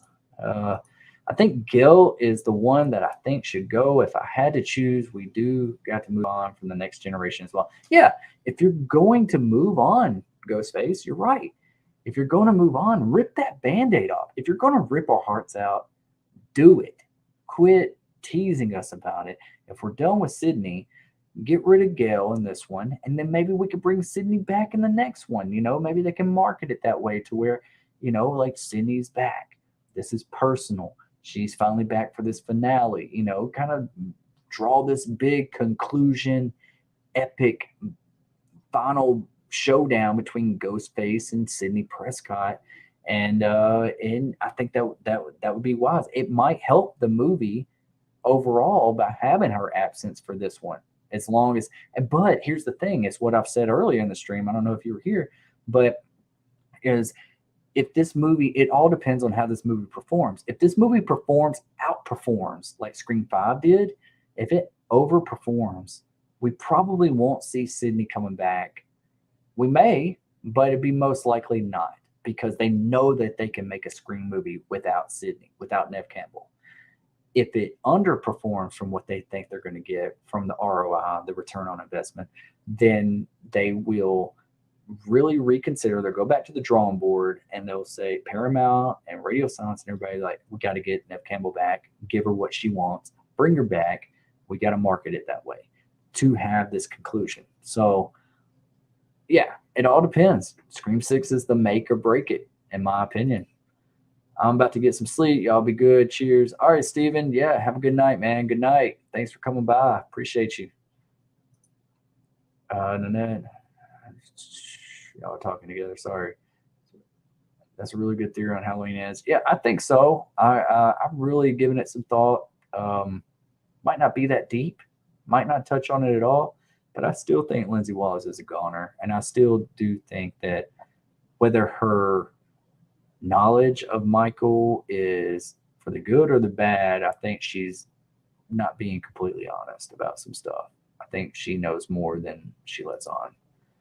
If I had seen that Craven was on, I would have been on his live stream. Yeah, he is on right now. I think we ride if the killer unmasks and it turns out to be Sydney. I don't want that. The dumbest thing to do. She's the final girl. That would be a slap in the. It better not. It better not. That would be worse than just having her absent from the movie. Like, if you're that, no, no. I think that would like rub a lot of people the wrong way, and that would piss a lot of people off. It would piss a lot of people off. Yeah, Sid should never be the killer. Never. I believe that Kirby is Sydney's replacement. I do too. I think that they knew that Sydney wasn't coming back. We're just getting knowledge of this, by the way. But I think that they knew that Neve Campbell was not coming back to play a month or two ago, and they knew that they had to have something good. They had to do some rewrites. They had to shift the story a little bit, and they knew they had to do something to please the fans to make up for the difference for her absence. And Kirby is a good replacement. I think that Sydney will still be mentioned. I think she'll still be having like this presence over the overall story, but I don't think we're going to see her. You know, kind of like Scream 3, like she was absent for most of the movie and everything, but she's not going to be on screen at all. Kirby would be a great replacement for Sydney. Yeah, I agree. I completely agree. And I really don't think that just because Neve Campbell is not here doesn't mean it's not going to be a good Scream movie. I really don't. I think that if they still mention her, they still have like this, you know, maybe this one isn't so Sydney heavy, but with her absence, and if they do decide that this movie does perform what they want or doesn't perform what they want, they can go back and say, all right, Neve, we'll give you what you're asking for because we need you to come back for the finale, or we need you to come back for the next one. They're going to market it. She'll be back. I really do think she'll be back. I really do. I just think that this one's just kind of like a middle ground, and this is a different story, and we're moving on with the Carpenter sisters. So it's just, is it very significant for her to be in it? And if they're not giving her the money as well, then what's the point? What's the point? I'm just here to be supportive, and I'm not getting the money of a franchise that I built. It sucks for us as fans, but I can't blame Neve Campbell also. And also, she's got that successful, you know, show on Netflix with the Lincoln Lawyer. Like, it's doing really well, and she probably already knows it's about to get renewed for a second season, and that's a longer paycheck, or maybe even more, you know, a bigger paycheck for her. So that would be cool to have Gail be on her show and gets killed on her show on live TV or something. Or yeah, I thought about that too. Like, that would be really cool if she was like on air and she got a phone call from the killer, and it was like live, so it's kind of like spread through the media, you know, that this happened. Or like, I also thought it would be cool that if like Joel, the cameraman from Scream 2, was actually working with Gail on the show, on the morning show with Gail. He was the cameraman there. Like, she's got him a show there, and he can be written into the story. That would be really cool. You know, maybe he be the one that gets killed on the show, or Gail get killed on live TV. That would be crazy. Kind of like a trap style, you know, like style, like Jigsaw or something like that. Like there's like a trap set. I don't know, but that's not really Ghostface style. But with it being on live TV, how do you do it? I think Kirby could be a guest on Gail's TV show or something, and Ghostface call her on live TV. That would be cool too. Like if she's like interviewing Kirby and like the survivors of the Woodsboro killings, or something, and Ghostface calls and we know that he's back. Like, yeah, that'd be really cool. Roger L. Jackson brings his A game in Scream 5. Now, in my opinion, like I thought he did really well, really good. Only time will tell what happened. I see Kirby Reed having a PhD in film and being a professor at the college, the cast, the students. I see her having a role like Robert Englund did as professor Wexler did in Urban Legend. That would be really cool. Great idea, Rocky. Yeah, Urban Legend doesn't get enough praise. I really like Urban Legend. Oh, and especially with Robert Englund being in it. Really, really good. One of the better slasher movies of that era. Like I'm a sucker for those. Um, but yeah, I could see Kirby playing that. I could definitely see Kirby playing that.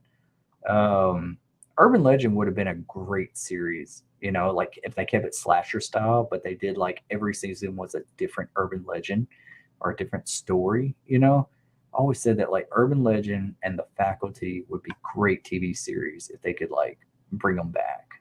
That'd be really cool. I myself have a doctorate, and as a high school English teacher, I teach film studies. It resonates. That's cool. That's cool. My wife is an English teacher as well. So yeah, she's always correcting my English. She makes me feel dumb. I might be a little bit. That's all right. I make dumb look good, I guess. Urban Legend is on HBO Max. Oh, nice, nice. I have it. I have it somewhere back there. The Faculty is also on HBO Max. Yes, man, The Faculty. I always wanted to see a sequel to that, or that could be continued. I've always and that's a Kevin Williamson. He wrote that, and Robert Rodriguez directed it. And I always said, man, them two as a duo, even though that movie did not perform what they wanted, still a great movie. Didn't get the recognition it deserved, and I really thought that like not Wes Craven, Kevin Williamson writing a Scream movie and Robert Rodriguez directing, since Wes has passed, I thought that would have been awesome. I was like, man, they can make it really mean. They can make the characters really good chemistry. I just really thought the cast was really good in The Faculty, and it was just a fun movie, and it also had a whodunit element to it. So yeah. Do you think Angelina is alive, and do you think that she could come back and Scream? I think it. Do you think she could come back? I think Scream 7 would be the movie to do it if they do it, because it's like a second trilogy. They could tie Scream 3. Yeah, I see a lot about that. Craven talks about it a lot. And I would not like it. I would need to be reminded of who Angelina was. If I was, not me, because not us, because we're really hardcore Scream fans. But I think the regular movie goer would need a flashback scene to remind us who Angelina was, because a lot of people wasn't the biggest fans of Scream 3 and that character probably. But the way she died, yeah, it was kind of sus, and also with she was like the red herring, and I think that Wes Craven was filming Scream 3 as there was two killers, but the Weinsteins only wanted one, or mastermind, and they just interfered with a bunch of stuff. But Wes still wrote it, how he filmed it as there was two killers. So yeah, I wouldn't be mad about it. I wouldn't be mad about it. I don't want her to be the big surprise. You know what I'm saying? Like, I don't want, like, if she was the killer and then there was another big surprise, then yeah, but I don't want her to be the big surprise. You see what I'm saying? Like I don't want that to be like the shocker killer. There's always oh yeah, there, I could see him being the killer or her the killer.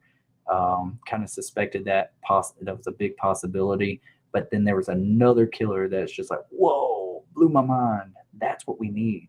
We need a blow my mind killer in this franchise. All right. And a good motive. Bring the motive. That's it.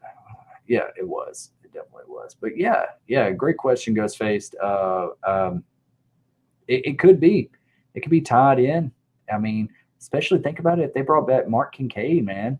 If they brought back Mark Kincaid and then tied it in with a little bit of Angelina, that could kind of like if they did bring back Mark Kincaid and they kind of sprinkled in these, little stories of reminders of Scream 3 before the reveal of Angelina, that would work. But if there's like no really like connection or talk about of Scream 3 and the events of it, it would just be way out of left field, in my opinion.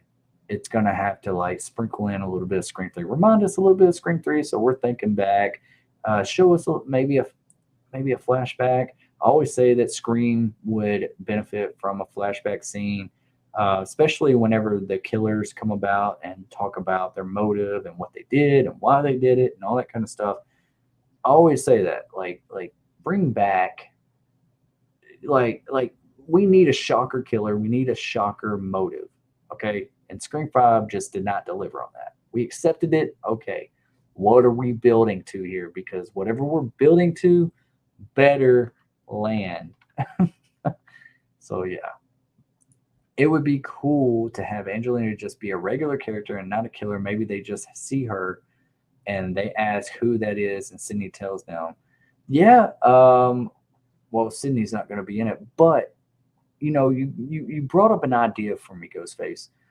If they bring back this whole aspect of the Woodsboro survivors, and we got Kirby in there, we got Gail in there, and there was mention in Scream 5, did the real Stu Macher live? Even if they brought him back, early on in the film and not as a mastermind, and then they bring back Angelina, like, oh, we never knew she actually survived Scream 3, but she did, and she's a predominant role in this one. That would be pretty cool. Like if there's like this like group, or there was this, show, even a show like Gail Weathers is over or something, that's like the Woodsboro survivors or the Ghostface survivors, and we bring in like a couple people back from every different movie and the ones that survived, and then she's revealed as the killer. That would be cool. That would be cool. I could see that working. But if Angelina is just not present for the entire movie, you know what I'm saying? And there's no reference to Scream 3, and they're not talking about, there's no flashback scene, nothing. And then the reveal, the killer comes at the end of Scream 6, and it's Angelina. I don't think that would shock audiences. Maybe that's what I'm trying to say. Like, I don't think that would satisfy. It wouldn't satisfy audiences if that's the case. But if she was in the movie, and they showed her as like this Ghostface survivor, and she's part of this group and on the show or whatever the case may be, I could see that would work, in my opinion. So yeah, definitely, really cool. I meant in Scream 6, I think Sydney could be in that film, or maybe especially if they bring Stu back. Yeah.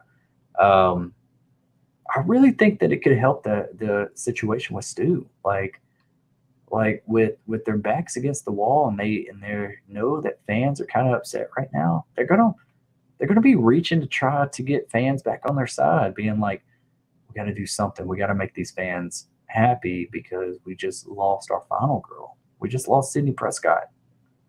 So yeah, it might help the Stu story. The Stu train get back on track.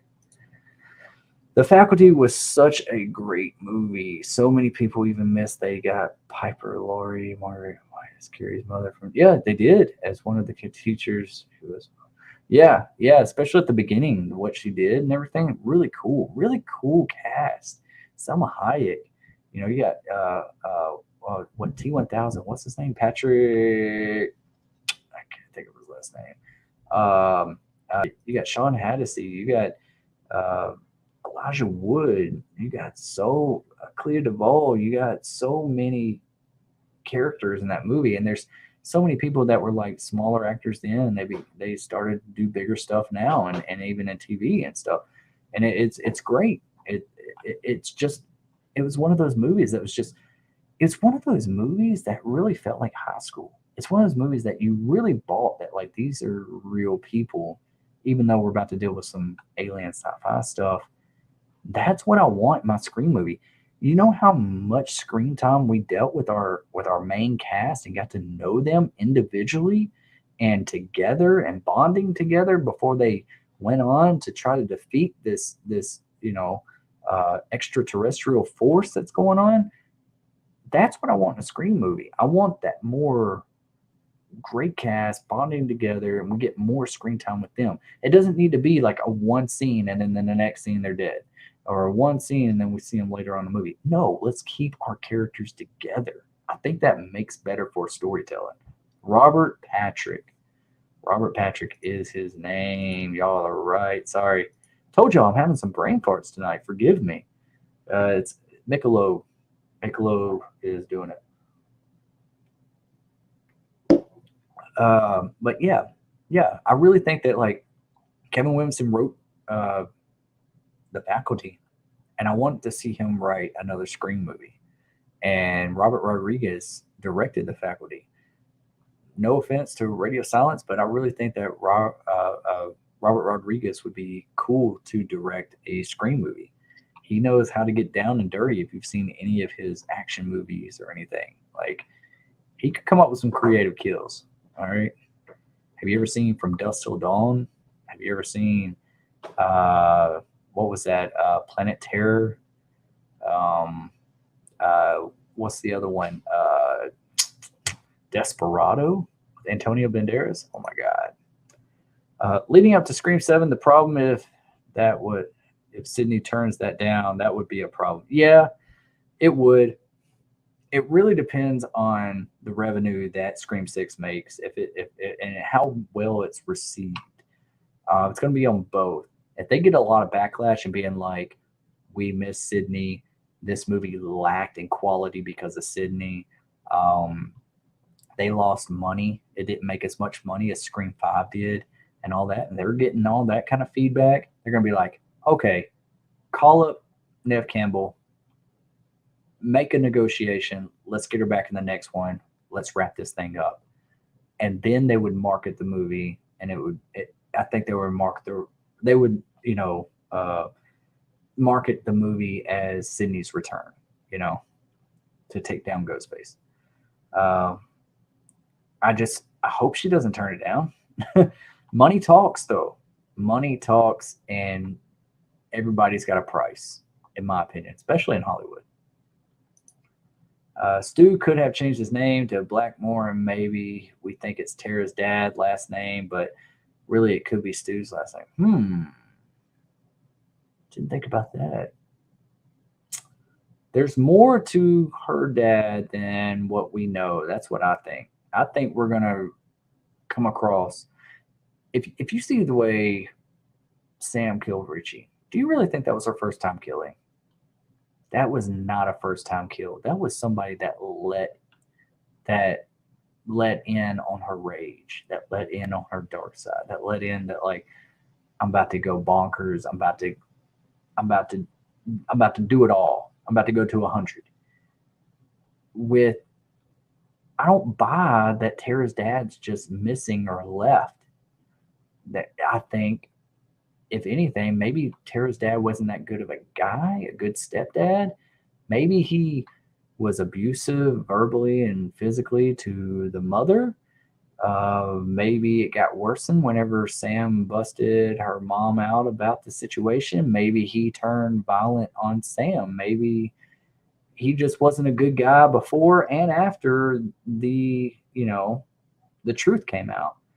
And maybe Sam actually killed Tara's dad, her stepdad, and he's not missing. He's actually dead and buried somewhere or something. Uh, I wouldn't be surprised, because if you remember that scene where Sam and Tara are talking at the hospital and she's like, "I left to protect you." And Tara's like, "Protect me from what? From you? Like, it doesn't make sense. Why you're protecting me from yourself? Like, why?" It's because Sam knows that she's unpredictable. She knows that she's not right in the head, that it could happen again. And I think that's what scared Sam away, is that she actually did kill someone, and that's why she left, because she doesn't know if she can do it again or if it will happen again. I think it's going to be some type of angle like that. I just hope he does come back. If he does, people are worried that it will be fan service, but I don't think. Hey, I'm a fan. Service me. That's what we need. We live in the world of fan service right now. Give us some fan service, and especially in a Scream movie, in a Scream franchise, it's all about fan service. It needs to be more about fan service, okay? Because they're ripping the hearts out of the fans right now. Give us some fan service, all right? You can have other shockers in there. You can have other killers in there that would be twists and turns, but give us. I mean, honestly, it's almost like the fans are smarter than the filmmakers almost in some aspects. Like we got better creative ideas than what the writers do. But with, I mean, look at Marvel. Look at Disney. Like it's all about fan service right now, and people are digging it. People love it. Do it in the horror genre too. Do it. We need it. We have been needing it. So the ones that are complaining about fan service are few and far between, in my opinion. What do you think about Sam killing her stepfather, possibly, and would you want Sam to go full dark side? I want her to struggle with it. I want to see her go a little dark side, but by the end, she stays good, a protectant of Tara. But maybe Sam has to go because she knows she's unpredictable. Maybe she sacrifices herself, or she has someone kill her, or somebody else kills her, or Kirby, Sydney, Gail in a future installment. I don't know, but I do think Sam. I want her to go dark side, but I want her to struggle with this. It's a fine line, like jumping back and forth. And I think at the end she needs to. It's such a. I don't mean for it to sound so bad, but be put down. I don't know. She needs to be laid to rest. Robert Patrick. What do you think about? What do you think? My bad, misspelled that. No, sorry. The movies are for the fans. I don't see what could possibly be wrong with a little fan service. Right. I mean, I think we deserve it a little bit in this franchise, especially Scream. Come on, people.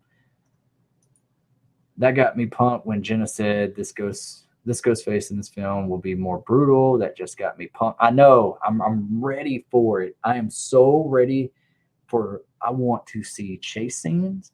I want to see a Ghostface that just does not give a shit. I want him to go balls to the wall, brutal, messing things up. I don't want to see a clumsy Ghostface. I don't want to see, like a one stick or I mean, he was a little brutal in Scream 5, not that much, but I want to see him just wrecking shit. Let's see him be a Michael Myers or a Jason Voorhees, not to that extent, but you know what I'm saying. Like, let's see him be a force of fucking nature. That's what I'm saying. We need that. And who else would be the best Ghostface to do that? Stu fucking Mocker. I'll drink to that. Cheers, Rocky Balboa. Cheers, cheers, cheers. Wow, it's after midnight. Wow, those 2 hours went pretty fast, didn't they? Is Craven still going over on his channel? I need to check on him. I don't know if I can reach out to him. Maybe I can jump over on his channel. Sometimes we do this. We jump back on each other's channel and stuff. But yeah, adding brutal kills and creative kills, getting back to chase scenes, that would be risking it all.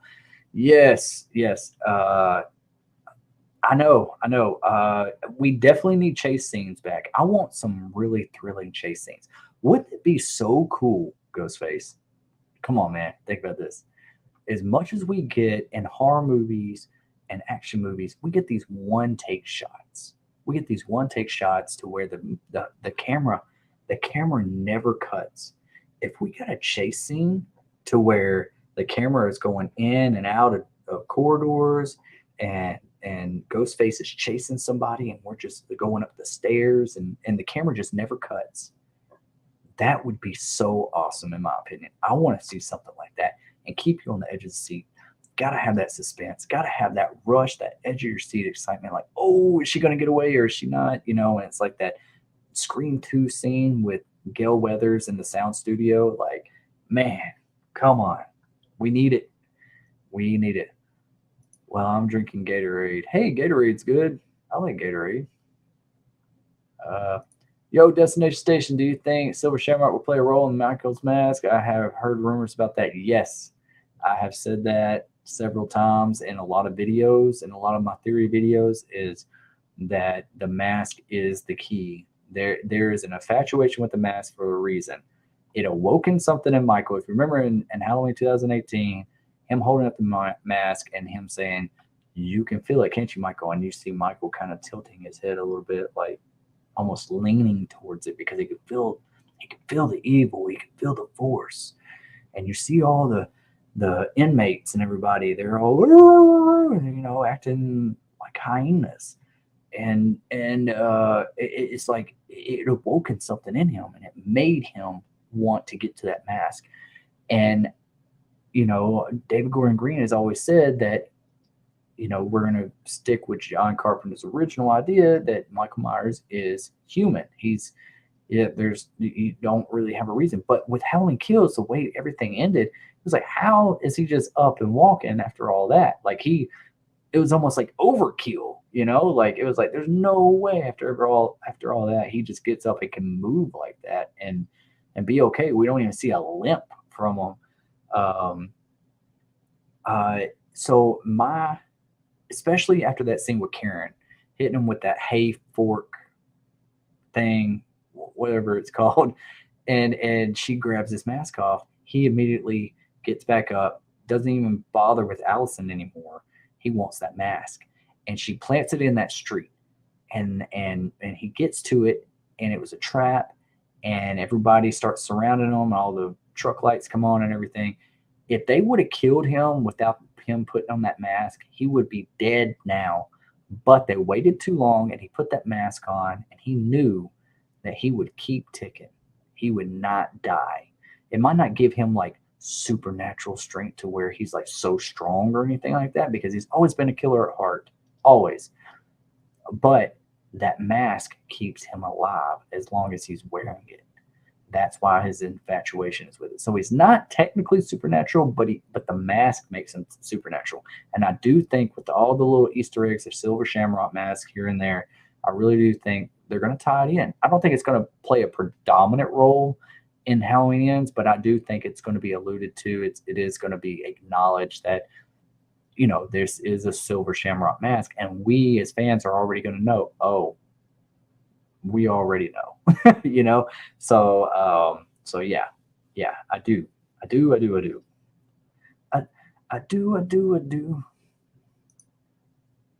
Let's see. That's what Ghostface is about. That's what he does. He chases people. I know. In Scream 5, we did not get enough of that.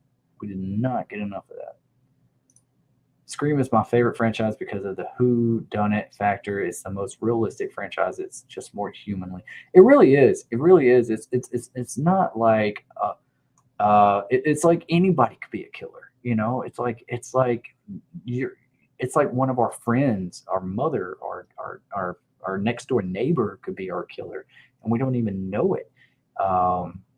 It's just got some cool style and nostalgic and some meta shit added in there, and it's cool. It's a lightning in a bottle, really. Scream is like my all-time favorite horror movie ever, and that's hard because I've always been a horror. It would have to be Scream, A Nightmare on Elm Street, and Halloween, and that's not a cop out. Especially Nightmare on Elm Street and Scream. Just like, I think they are both ahead of its time. I think they were both the most creative. And there's just not a person in a mask killing people. There's personality behind it. There's something brought to the table with it.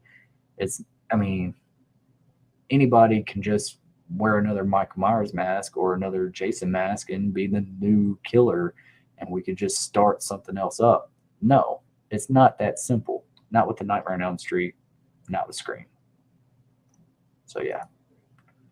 That makes it scary. A humanly person wearing a ghost face mask with robe that's scarier than superhuman killers. Yeah, I agree. I really do agree because it just makes it more realistic. It really does. It's something scary about a guy with a knife that just snaps. So yeah, I agree. I agree with that. I do want to see it. Like I don't know if you're a fan of the movie The Strangers. Like that whole suspense with like the killer just standing in the background watching her and not doing anything, and she doesn't realize the predicament she's in. Like she does not understand the danger that she is in, and she's just relaxed. But that killer could take her out any minute, and then he's gone, and all that. I, that's really creepy to me because it's just kind of like, oh, like this is real, you know. I like that sneaking into a house, you know, like aspect of it. It's that cat and mouse game. It's awesome. It's awesome.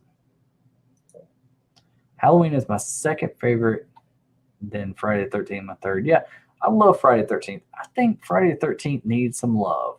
Friday the 13th needs to come back, and I know it's been through some legal hell lately, but it's time. It's time for Nightmare on Elm Street and Friday the 13th to come back. It really is.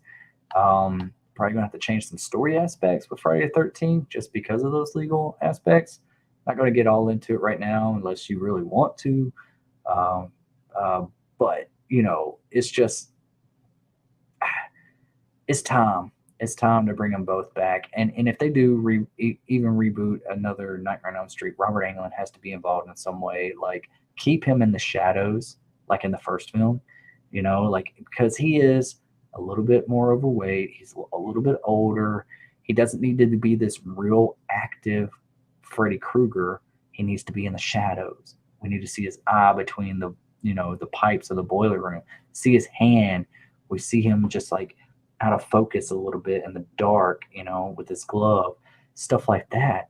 But then we're doing like a passing of the torch to where like maybe Freddy had his long lost son or something, and Walton Goggins or somebody, and by the end we have this transition to our new Freddy and a new Krueger, someone that can take the Krueger name.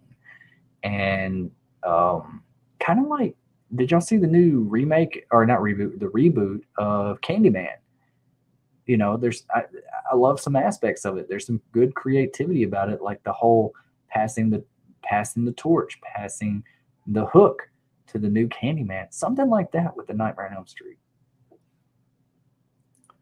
I love The Strangers. That's a great movie. I love the humanity aspect as well to it. Yeah, I like The Strangers, and I also like the Strangers Pray at Night for different reasons. Pray at Night's not that scary, but I do like it for other reasons. Like they have some really cool shots. They have some really cool scenes in it. Kind of takes it into a supernatural realm by the end of it. But also the first Strangers, there's just something about it that just kind of like they're those type of movies that kind of make you like make your heart start beating a little bit. Those are few and far between, honestly. Like the Conjuring, the first Conjuring did that to me. I was like, oh, that's some creepy stuff. They're few and far between. There's really good horror movies, and then there's like movies that fuck with you. Does that make sense? It's like, oh, you're gonna remember that feeling. It got under your skin a little bit. That scene in The Strangers when we see him in the background and she doesn't know he is there creeps me so bad. I know. Think about Ghostface doing some stuff like that.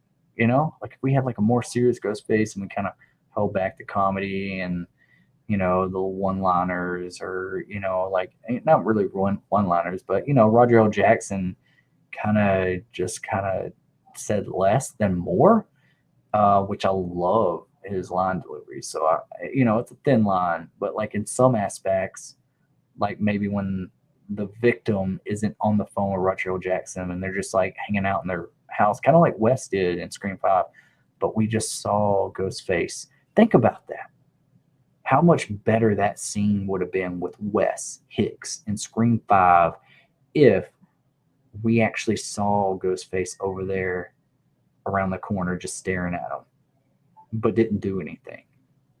And then he finally jumps out at the end and stabs him, because we didn't see him. We kept thinking we were going to see him, but we didn't. But what if we actually did see him time or two and he was just standing there and he was waiting for his right moment? He was just kind of playing with them.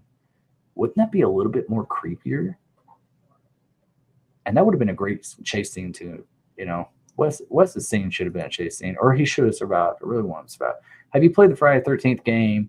The lawsuit ruined the game. There was going to be a new DLC pack with Jason X map, Jason Takes Manhattan map, but the lawsuit happened. And yes, loved the game. Really, really loved the game.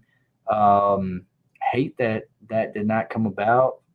Played hours of that game. Really good. Even though that, it's kind of felt a little outdated, but I loved the idea of the game. I wanted to see more of it being updated. I hope we do get another, edition of that, like something like that. Like I love those type of games. Like the only thing recently I can think about that is similar in that nature is the new Evil Dead game, which is great. I have a lot of fun with it.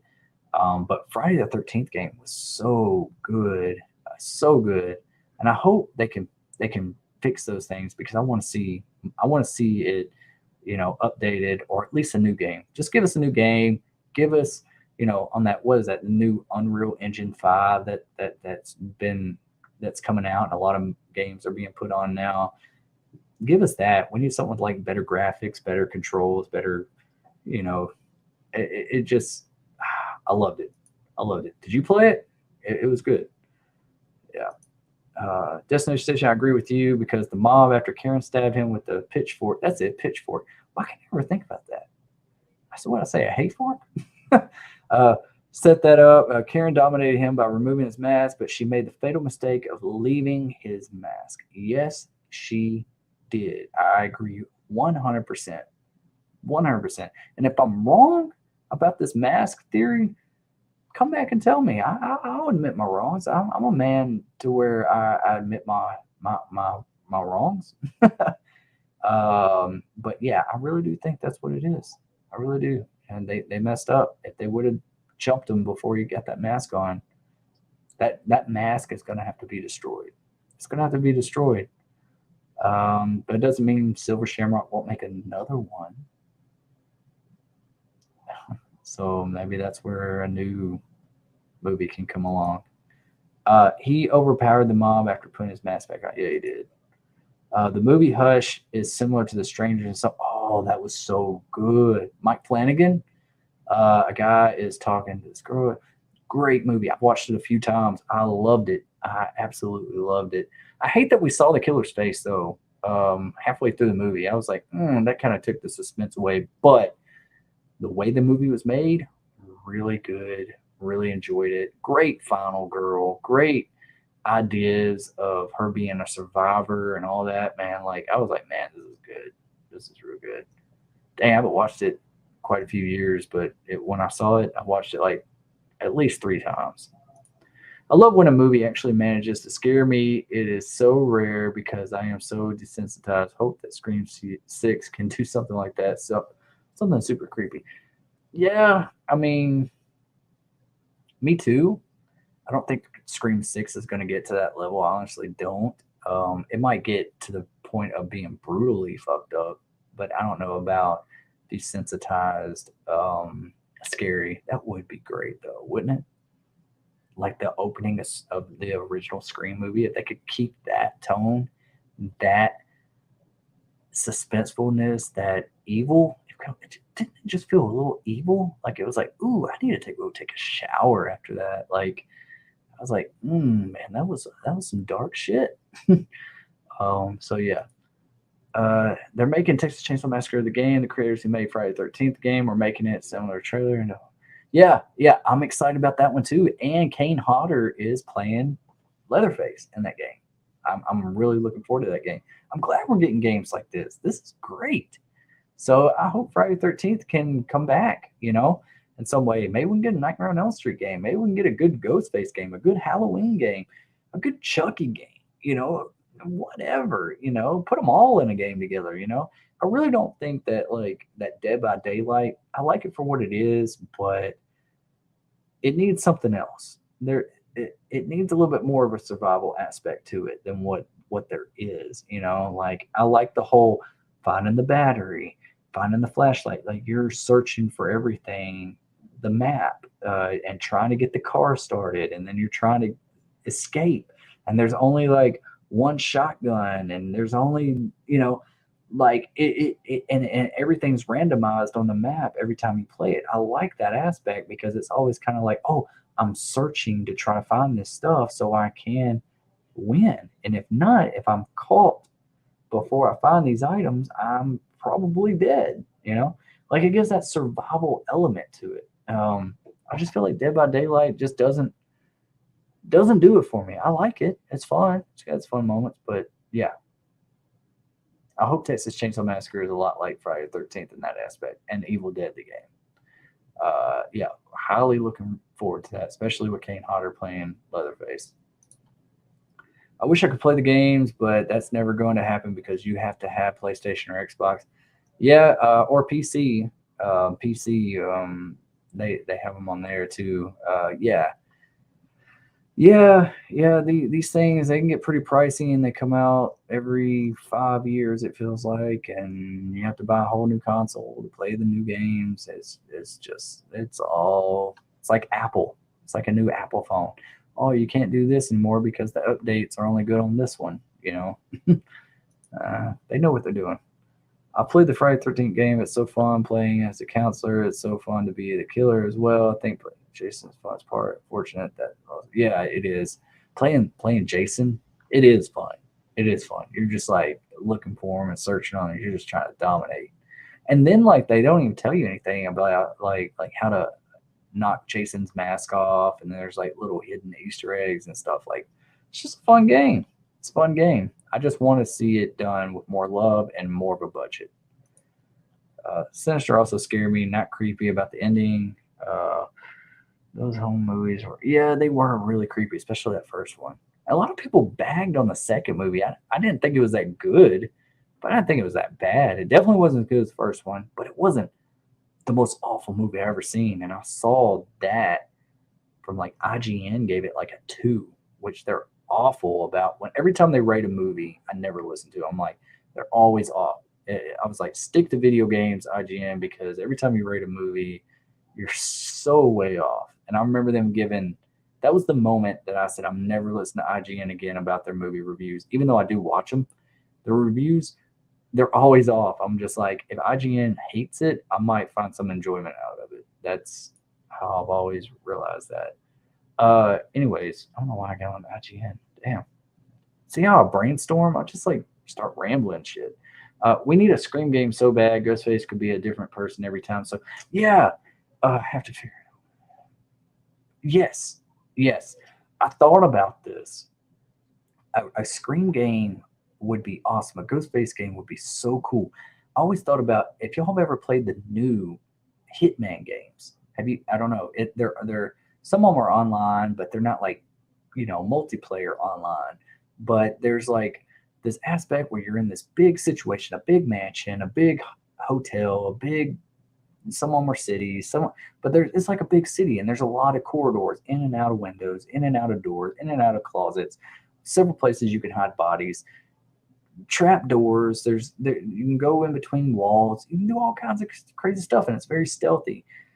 If they made a game, a Scream game like that, it's online, and say it's up to 6 players, 8 players, whatever, and one person is the ghost face, or maybe 2, maybe there's 2 killers, but it's kind of like what's that game that my kids play all the time? It's like these little colorful figures. Let me know in the comment section. But oh man, what is that game? But it's like Imposter. Is it the Imposter? Imposters? Something like that. You got to find out who the imposter is, and kind of like that. have the gameplay like the new Hitman games, but there's several different players online in this segment, but only one of you or two of you know that you're the killer. Nobody else knows, and you can't let them know. So it's your job to sneak around this whole entire environment, put on the ghost face costume, and kill everybody without them finding out. And the players can actually find out who the imposter is or who the ghost face is in this scenario.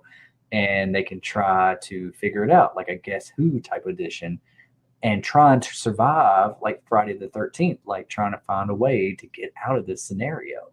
You know, that's my idea of a ghost face game, an online ghost face game, like where, and every time you play things, everything is randomized, and it's always a different killer every time you play, but it's up to you to figure out who the killers are and find out who the imposter or who the ghost face is. And it's up to you. If you are the killer, then you have to take everyone out without them knowing who you are and hiding the bodies and all that kind of stuff. Like, just really cool idea. Really cool idea. I thought about that a while back, but yeah, let's make that happen. I like Dead by Daylight, but I get what you mean. I think gameplay wise, Friday the 13th game is better in terms of survival. Yes, definitely Ghostface. Yes, we both agree. Judy Hicks, I shared, needed as a much more larger role. The scene with her and Dewey should have been kept and expanded upon. David Arquette should have had a larger role helping Judy Hicks. Yes, that would have been. Wouldn't that have made their relationship, their characters, everything a lot more? Even in Scream 4, they cut out stuff that they shouldn't have. Like, keep that stuff in. Like, we need to breathe with these characters. Let us love them for a minute before you rip our hearts out. And it's like, you cut out some of the best things that could have been. I have an Android phone, and I'm not going to get a different kind. I hear you. I really want a Scream game. It can play out like the movies, like two people are the killers in the lobby. It can be a blame in the game, just like movies, and can call Dewey or Sydney for help. Yeah, that would be cool. Like being able to like you have like this thing like a hint, like you can call Dewey or Sydney and it'd be like a hint or like a help type thing, like, hey, and it kind of like reveals, but you got to do some stuff to get that help, like you got to get to a phone or something, like it has to have like a phone aspect to it, find a cell phone or find a landline or something. Yeah, that's a cool aspect, Ghostface. I dig that. I don't listen to critics talk about movies because usually, I'm the same way, Nanette. I don't either. Like 9 times out of 10, if critics hate it, I'm probably gonna find some type of enjoyment in it. So yeah, like, oh, what was that movie like? Like, people are loving it and saying it's the next Gladiator and it's great, and I appreciate A24 for what they are, but a lot of their movies are a one-time watch for me. But they kind of overhype them also, and they're a little artsy, which is fine with me, but don't overhype the movie to where it's the next Gladiator. That's a bold statement with that movie that just came out called The Northman. And I watched it, enjoyed it for what it was. It was kind of hard to get through, some beautiful shots, great, but it is not the next Gladiator. It is not. It's not. It's a great filmmaking, but it's almost like a live action Lion King movie if you really, when it comes to story. You'll see what I mean if you haven't seen the movie, but appreciate it. Good shots, good scenes here and there, but it is a big of a drag in some parts, and it's very artsy in some parts, but it's not the next Gladiator. And they are overhyping these movies because of marketing, and it's got great ratings on audiences and on critics. So maybe I'm wrong on that, but I mean, it's a one-time watch for me. Some movies are just a one-time watch, and that's one of them. But it was good, but it wasn't the Gladiator. There's no reason why they should add new maps to Friday the 13th game, especially if the lawsuit gets resolved. Please expand it. Friday the 13th game having a Camp Forest Green map. Yeah. I think a new game would be better. Don't keep updating the same game. Let's do a fresh new game. There's a new game coming out with the Corey.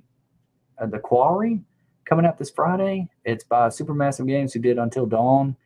This has David Arquette in it. It has Lance Henriksen in it. It's got Ted Raimi in it. It's got a bunch of actors. Beautiful shot.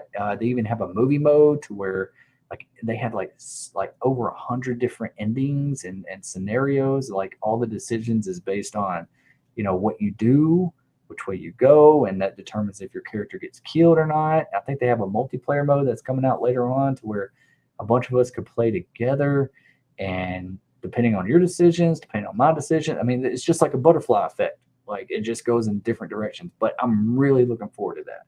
Really looking forward to that, especially that movie mode. Really, if you haven't seen the trailer to The Quarry, Quarry, check that gameplay out. Looks really cool. That's the next big horror game I want to play. I'm a big horror survivalist game. Dead Space, oh man, I'm all over it. And being able to take the robe off and on stuff like that would be cool, and no one knows that you're the killer. Maybe there can be two killers. Like, yeah, that would be cool. Like say that like you have to sneak into a closet or you have to sneak into another room and put on and off the costume, you know, to kind of fool the other characters. That would be, I mean, that's what Ghostface has to do, right? So that should be a part of the game. So yeah, I like it. Uh, like I think you should have to be the last one of the last two of the unmasking. Yeah. It comes down to like the very end, and maybe even if you get one right, you maybe have to get two right in order to win, you know, or something like you have to be right twice, you know. Um, it, and you know, I don't know, like I don't know that part of it would just have to be like either survivalist, like you get to escape, or you actually got to fight Ghostface off and kill him. Maybe there's two different ways you can win. Maybe Ghostface is a little bit stronger than you, and like Jason versus the survivors, and you have to fight them off, and you either have to kill them, or you have to find a way to get out of the map. You know, Ghostface fanatic. Don't forget. Uh, cool. Yeah, y'all play some of those games together. It's fun time, man. You make me want to play Friday 13th right now. I played that in a minute. Also, it should also have phone calls and trivia questions. Yes, see, I thought about that too, Ghostface. Like there has to be an aspect to where like you have to answer certain questions, and if you get it wrong, Ghostface comes chasing after you, and it's up to you to survive that chase, or you're ended up dead.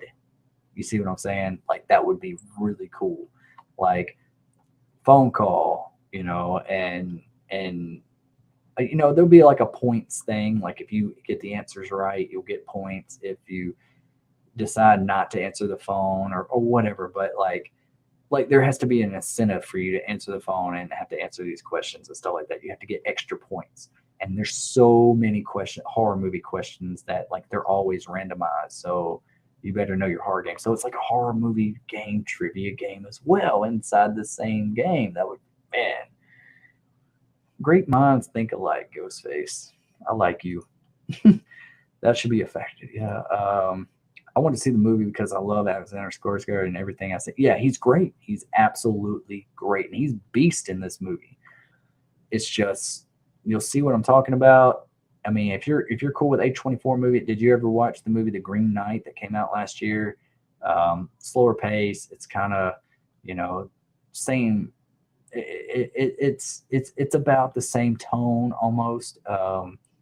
Really good, really good. I promise you, it's good. It's good. It's got some really good one takes when it comes to battle. And he's sneaking around and killing people and stuff like that. I'm like, wow, that's a really impressive shot. The camera never cut once, but it seems like it was longer than it needed to be. And by the end, you're just kind of like, that was good. Don't know if I ever sit through it again. It's a hard movie to sit through a second watch. It's not a movie that you would watch over and over and over, but you will appreciate what it is. Like I said, it's like the live action version of The Lion King, just more brutal and more serious and more artsy. Let's see.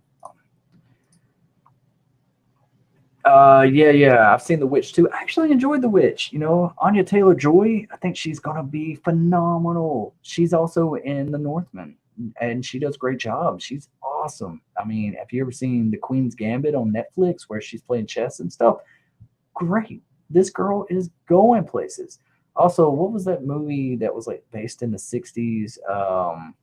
Came out. It's got the guy from Doctor Who, and it was like she could see her death, but she could also see, you know, in the present time. And there's like this supernatural element, and it also has like a who done it element. If you haven't seen it, what was that movie with Anya Taylor Joy? Came out like last year. It was so good. Not Split. Yeah, she is in Split. She definitely is in Split, but that's not the movie I'm talking about. It's another movie just came out recently. I got to look it up. I got to look it up. Bear with me because this movie is so good if you haven't seen it. Um, some of these movies you got to watch with subtitles. I suggest that with The Northman. I really do. Um, let's see. Last Night in Soho. If you can see that right there. Hold on. Can you see that? It's kind of blurry. Last Night in Soho. Check that movie out. Check that movie out. That movie is really good. I really enjoyed that movie, especially the ending, the twist. I was like, oh, I figured it out right before it happened, and then I was like, but it was still a satisfying ending. But I kind of had to watch it on with subtitles on, just because it has a thick accent on it. Same thing with The Northman, but Anya Taylor Joy is beautiful. She is talented. She is going places. She's not stopping anytime soon. I'm telling you, telling you. The Witch was good too. Uh, uh, and yeah, yeah, y'all already know. Y'all already know. Ghostface. What'd you say right here? It can also could have a story mode, and maybe the story can take place in between Scream 2, and Scream 3, and Randy could be in it. That would be really cool if they could get some actual voice actors from the films, like Jamie Kennedy, um, Matthew Lillard, Skeet Ulrich, Neve Campbell, David Arquette. David Arquette would probably be game. Jamie Kennedy, I'm sure, would be game. Um, Courtney Cox, anybody. That would be a great addition. Milton's Mansion would be a great. Think about Milton's Mansion being an actual setting for the game with like secret corridors and stuff that Ghostface can go in and out of and sneak around more. That would be great. You know, um, I would like some sort of story mode though. That would be really cool. But I would want it to be its own story, like a fresh story, kind of like how they did that Ghostbusters game. They were like considering that to be the actual Ghostbusters 3 was the video game. That was really well made. I don't know if you ever played that one, but yeah, a good story mode would be great. But I think it needs to be probably more focused on multiplayer, just for replayability. But I do that would be cool. I would like a good storyline as well. So yeah, yeah. Uh, are you describing the quarry? I haven't heard of it yet. Yes. Check it out. There's a lot of gameplay on YouTube right now, and it looks really good. And with Lance Henriksen, which I just hung out with him back at Texas Frightmare, me and my buddy, we spent hours drinking with him like every night. Like, like I hung out drinking with Lance Henriksen for like Friday, Saturday, and Sunday night, just chilling. And then Sunday night was Robert Englund and Lance Henriksen, and it was phenomenal. It was best time of my life. I have to support Lance in this. Like him being in a video game, yeah, it's gonna be dope. The maps that would be cool is Windsor College, Milton's Mansion, Woodsboro High, maybe Stu's house. That would be it. Too small, but maybe it can expand to where you don't have to just be in the house. Yeah, like it could be like a little bit of a wooded area, kind of like land, maybe a off street. Like yeah. But like maybe it could have like a neighbor way off in the distance or something like that, you know. But yeah, Stu Mocker's house would definitely need to be a map, even if it is a smaller map. Yeah, but those are all great ideas. Great ideas. I would like to see, you know, let's see, even in Scream 4, like maybe where they held the Stabathon, that would be cool. A hospital could be a good map.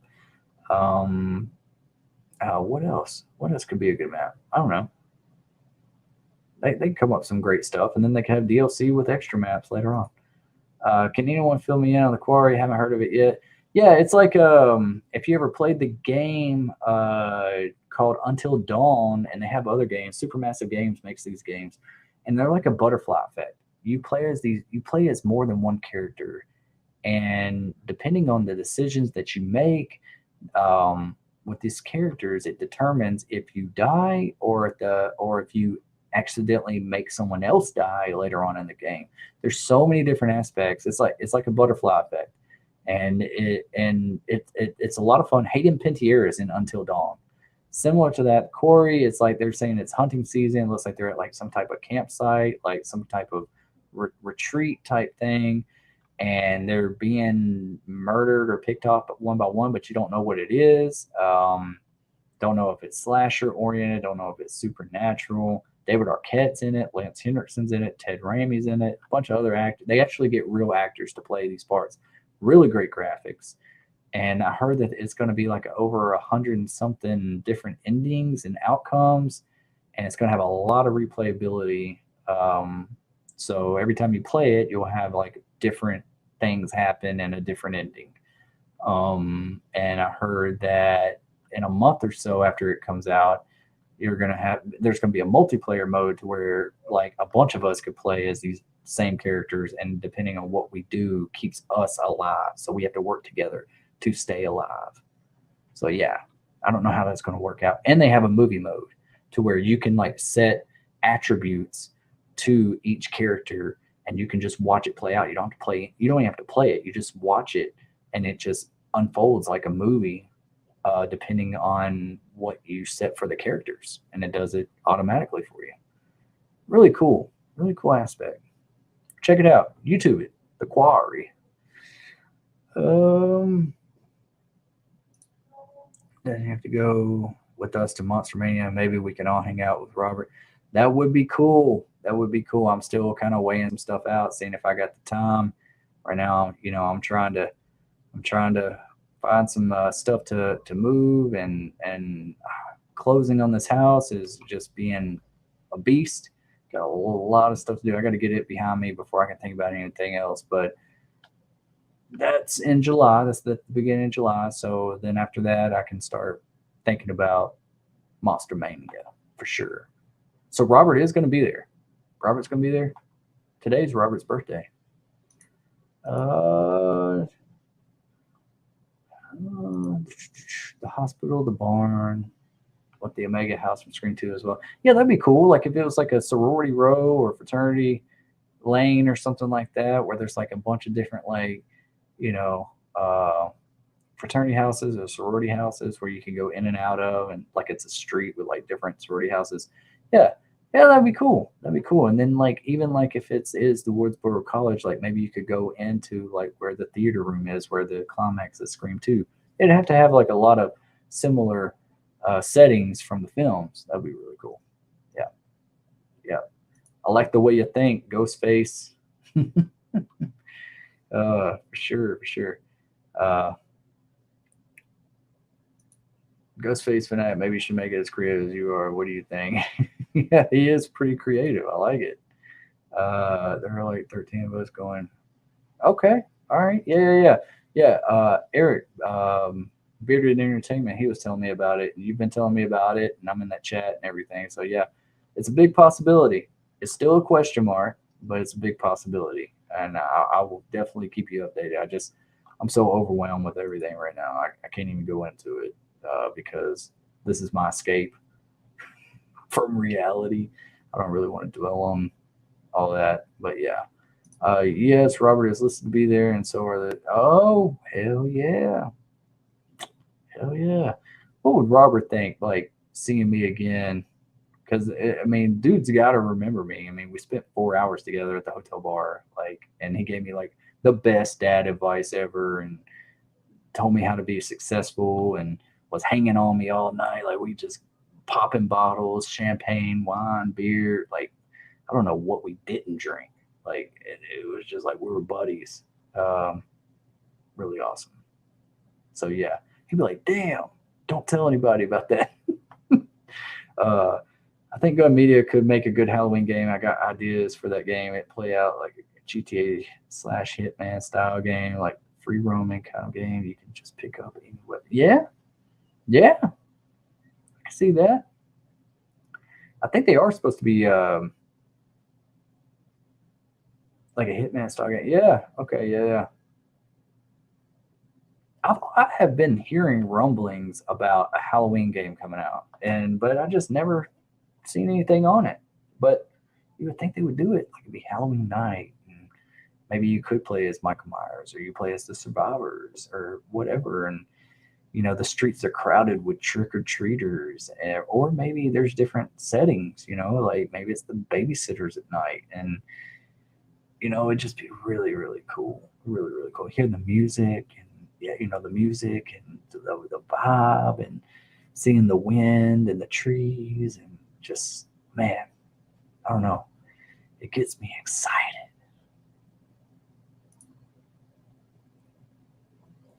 I'm trying to get a hotel nearby. I'm sure the ones at the grounds are sold out. Yeah.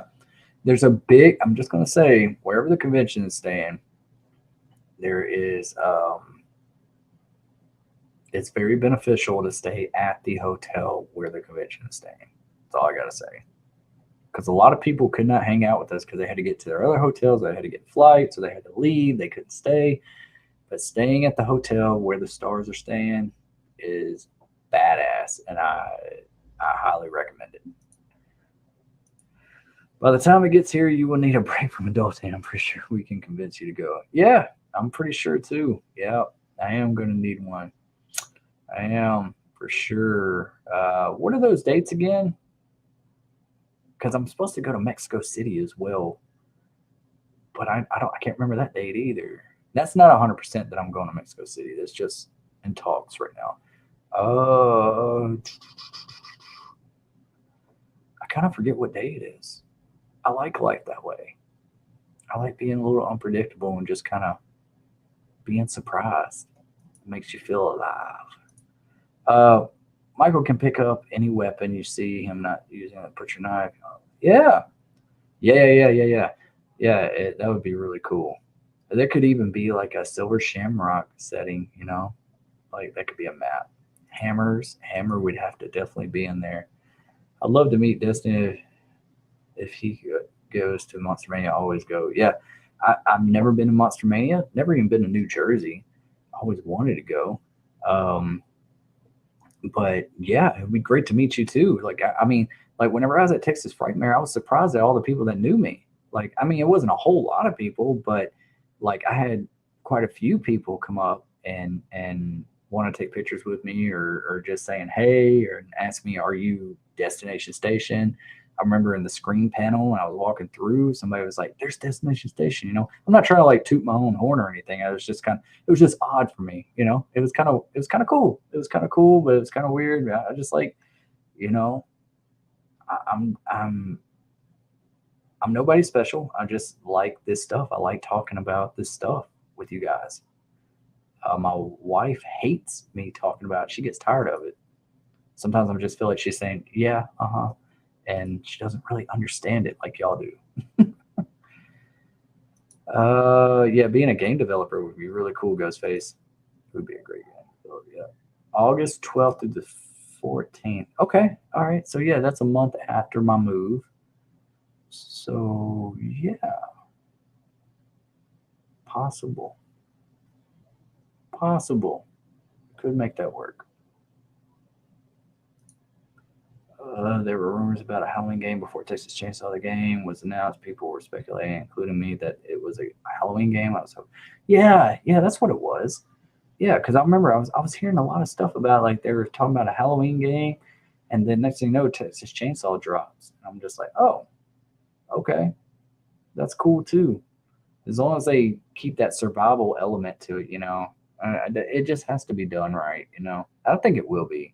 Gun Media knows what they're working with. Ghostface and I guess the next game that they will make. Yeah. Guys, if y'all haven't hit the like button, I'd really appreciate that as well. I'm trying to get as much support as possible. Um, like I said, I don't know if y'all were in the chat earlier or not, but I'm having a big trouble with YouTube for some reason not being monetized, and I should have been a long time ago. But it's really hurting me. It's really been hurting me. But it's all good. It's all good. Hopefully, I get it squared away this time because I've been talking to them back and forth for a while now, and hopefully, I got it fixed very soon. So the only way to support me is on my Cash App or Venmo. Not asking for anything or anything, but if you know, it, anything would help the support the channel or anything like that, that would be great, especially with YouTube, screwing me on their end. It's messed up. Especially when they don't have a reason and they can't even they cannot give me a legitimate reason. I've talked to several people and their answer is always, it's limited to what we can see on our end, and all I can say is reapply. And I'm just like, what? Like, I pass all the guidelines. I have no restrictions. I have no copyright claims, nothing. And that's all the answers I ever get. It's kind of pissed me off. I kind of calmed down from it, but it pissed me off there for a minute just because there's not an answer. Because I would correct anything that if I'm doing something wrong, but oh well, not a big deal. I love just doing this. This is therapeutic to me. I like talking horror with you guys. Y'all are my people. Is that too country? Y'all are my people. These are my folks. I think I've had too much to drink. Is Craven still on? I need to check on that guy. I think he messaged me a little bit while ago. I'm not sure. The reason why I thought it was going to be a Halloween game was because Jason Blum was getting tagged by Gun Media and Kane had a picture with Michael Myers, but turned out to be wrong. Yeah. I vaguely remember that. Yeah. Maybe they were trying to, get Jason Blum to accept something or, try to plant that seed with him. You know what I'm saying? Yeah, Kane's big into it. I met Kane too. Kane's great. Been trying to get him on my channel for a while now, a good interview. But meeting him, really cool guy. Talked to Robert Englund about him too, about why he didn't get Jason versus Freddy. Kind of a little bit different than what Kane has been saying. I don't know why I'm talking about this now, but he brought up Kane. But yeah, it's not 100%. Kane's obviously butthurt he wasn't in Jason versus Freddy, and it would have been a lot better of a film if he was. But Kane kind of screwed himself on that deal, from what Robert Englund said. He said, he loves Kane as well, but Kane had the opportunity, but he kept rejecting the offers and to New Line. He kept rejecting them, and he thought he needed to be like an A-list actor type. It might be similar to what happened with Neve Campbell. Which Neve Campbell's more up there. I think her price tag should be a little bit more than Kane Hodder or somebody playing Jason.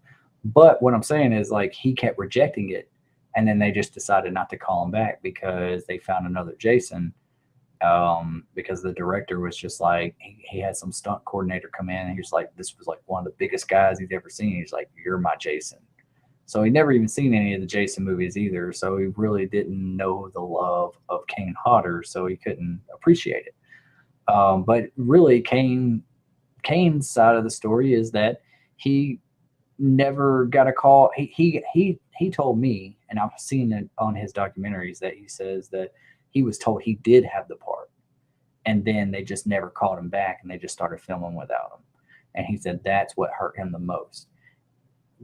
But from what Robert has told me is that he kept rejecting every offer, and then they just decided not to call him back after so many rejected offers, and they just went with a different Jason.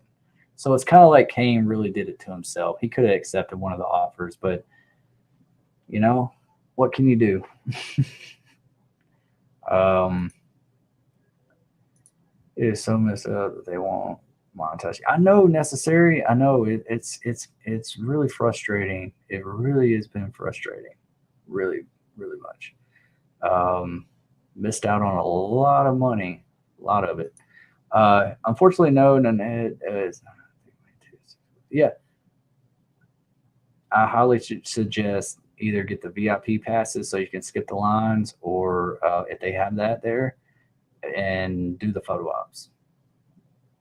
Or you're going to be standing in line all day. If you want to spend your whole day standing in line, and maybe in some aspects, especially with Robert England, some people spent the night in line for the next morning just to see him.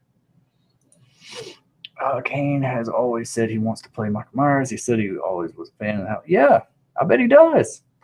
Think about him playing. Would he still take? Would he bring what he brought from Jason to Michael Myers?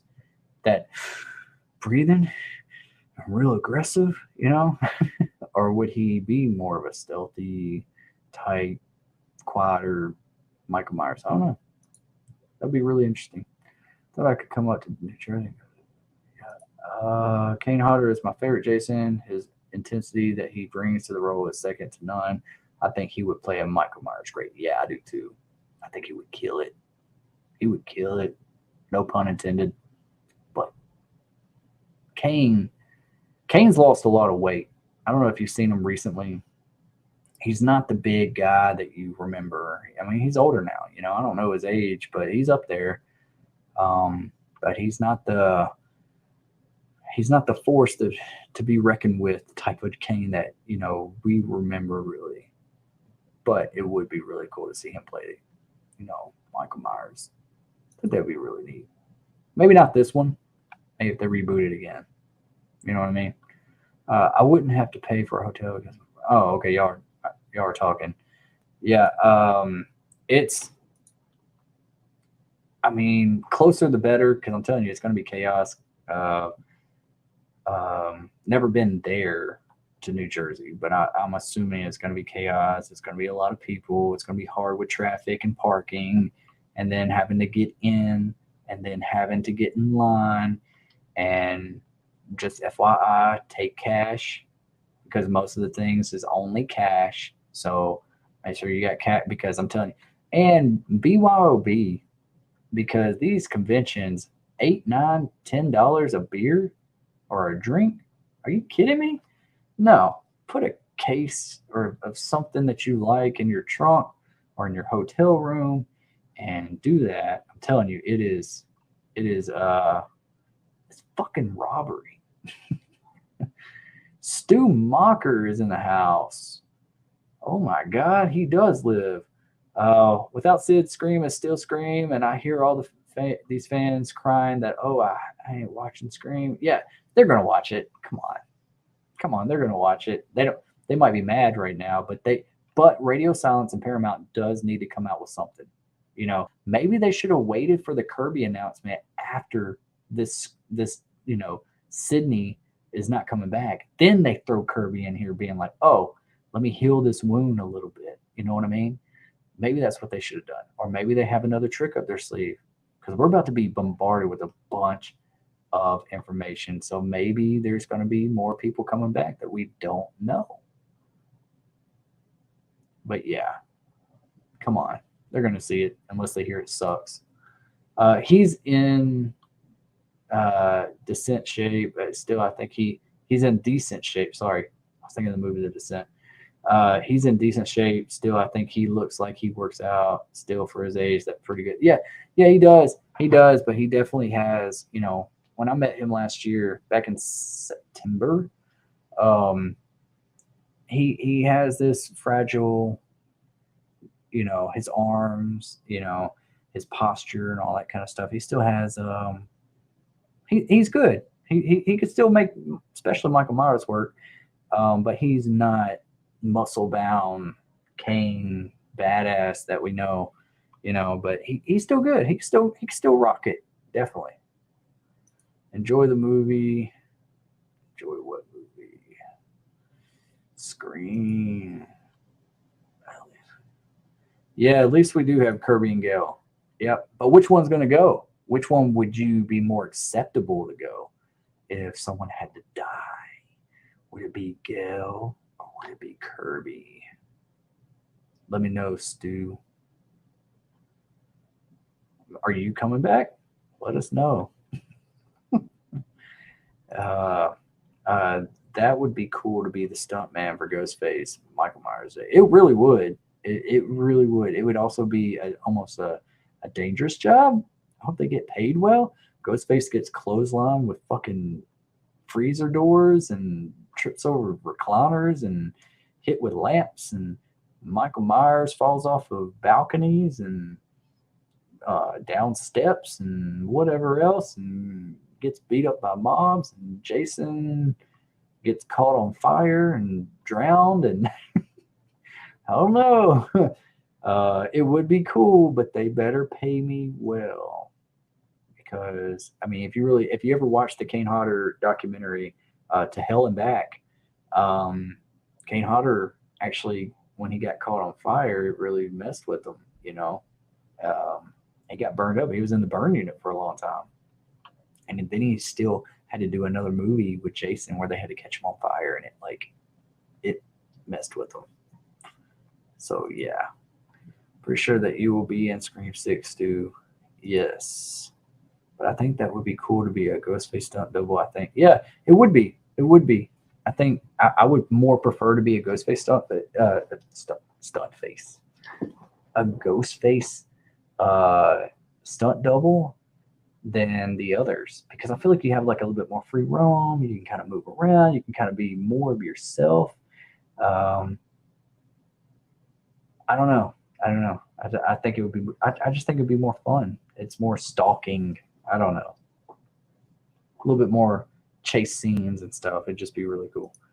I'd say Gale, so that you can have Sydney return, because in Scream 5 it was about Dewey's death and revenge, so that this could be what happens in Scream 7, where she returns. Yeah, I think that I said it earlier, Stu, that they could market 7 with depending on the return on Scream 6 and how accepted, how it's well received, really determines on if they're going to bring Sydney back for 7. But they could also market that as like, Sydney's back. This is the climax. She's got to take out Ghostface once and for all for whatever reason, and they can market that up really well. And if the movie is successful or not successful, then they could give Neve Campbell what she wants, so she will make this return. So it could work for both parties. But also, you got to think of it like this: if Scream 6 is really successful, like Scream 5, and they realize they can make the numbers without Sydney, without Neve Campbell, what's the point of bringing her back? They don't need her, not to make the money, because Paramount and studios are in the business to make money. And she's always been an asset, but if they're making money without her, they don't need her, especially depending on what her price tag is. You know what I'm saying? So we'll see. Only time will tell of what happens with Scream 6. Gale. Yeah, I think it's time for Gale. Say goodbye to Gale. Let's let Kirby breathe a little bit and survive. I think it would be cool to get more Randy tapes or flashbacks or something. I think characters that Randy need more. Yeah, I do too. It'd be really cool. Jamie Kennedy, he really wants to come back. I mean, he says, "Oh, I was killed off screen," sort of, but you're all also acknowledged that you were dead. So it's kind of hard. That'd be really shoehorned and forced writing if you are survived. But more tapes, more evidence, more some flashbacks, anything would be really, really cool with Randy. I think we move on with Sydney to pass the torch to Sam, maybe. Yeah, I do too. I do too, at least for now. Bring Sydney back for the finale. I think that would work. Guys, I'm going on for 3 hours now.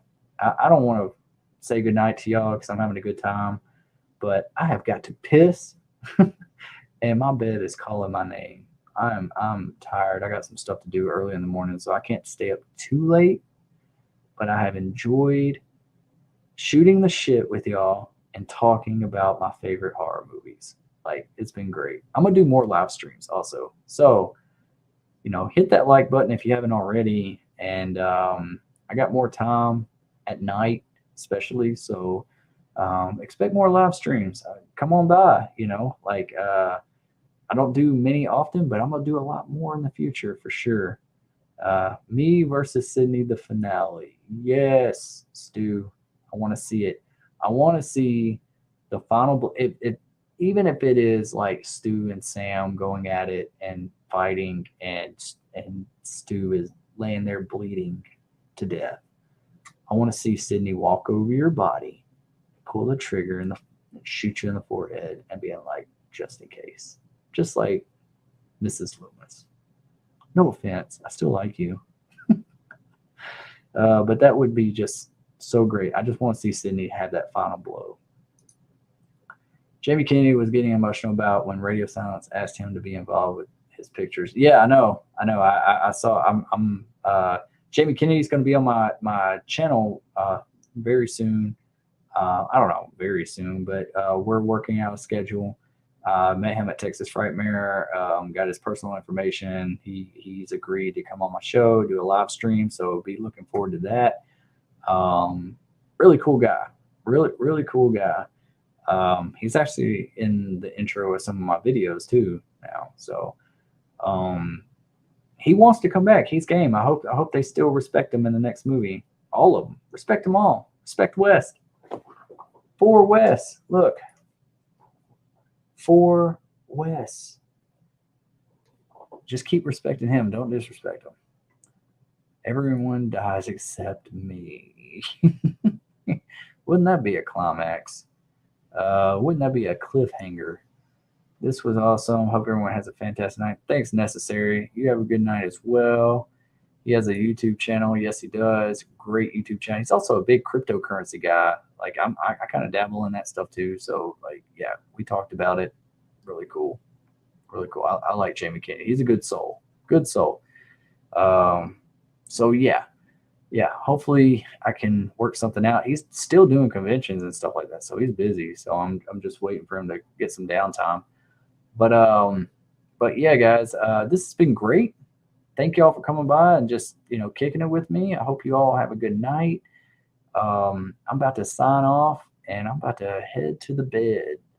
So yeah, so you all have, here's one more. So many toxic fans about Sydney not returning without Stu in this movie. I think it could be good. Yeah, I mean, I don't think it's gonna, with Sydney's absence, I don't think it's gonna break the movie.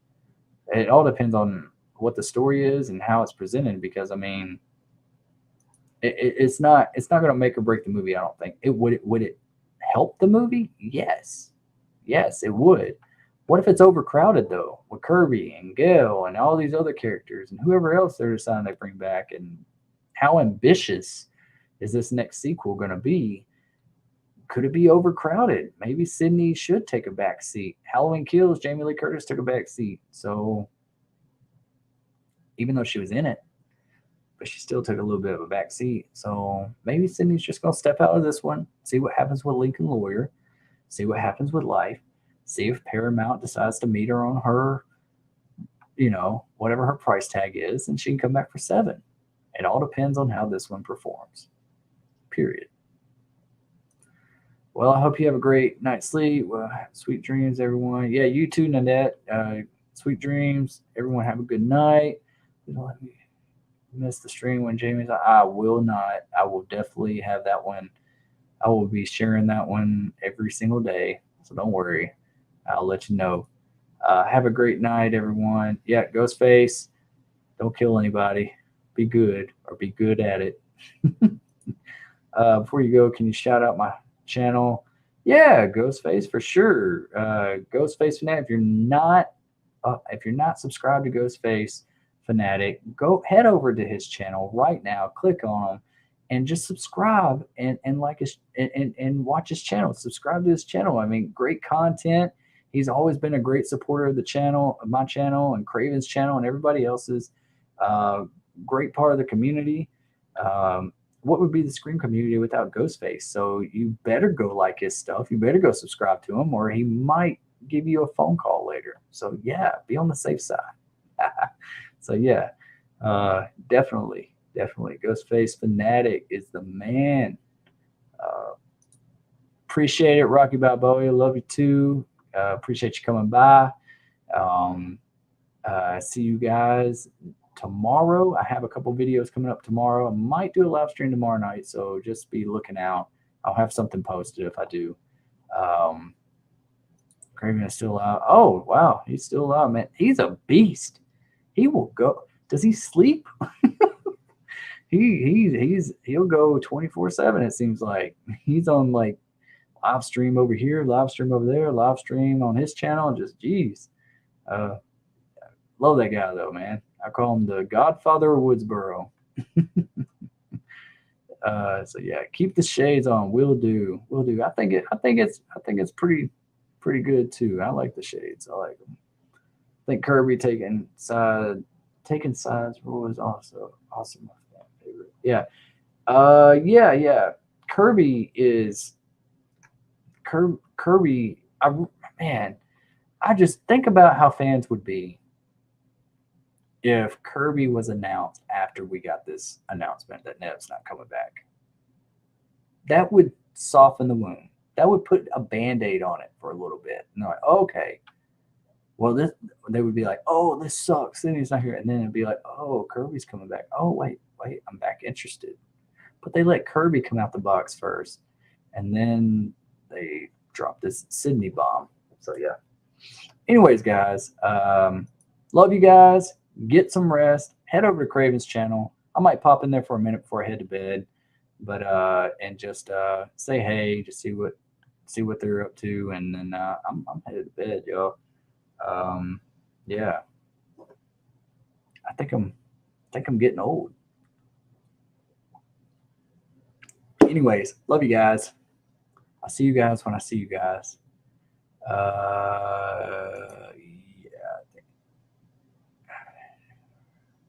I appreciate that, man. Appreciate that. Yeah, all great guys, great content, great channels. Really great channel. We got a great community, like the horror community, the Scream community, Scream team. We're the best. I don't care what anyone says. All right, guys. Have a good night.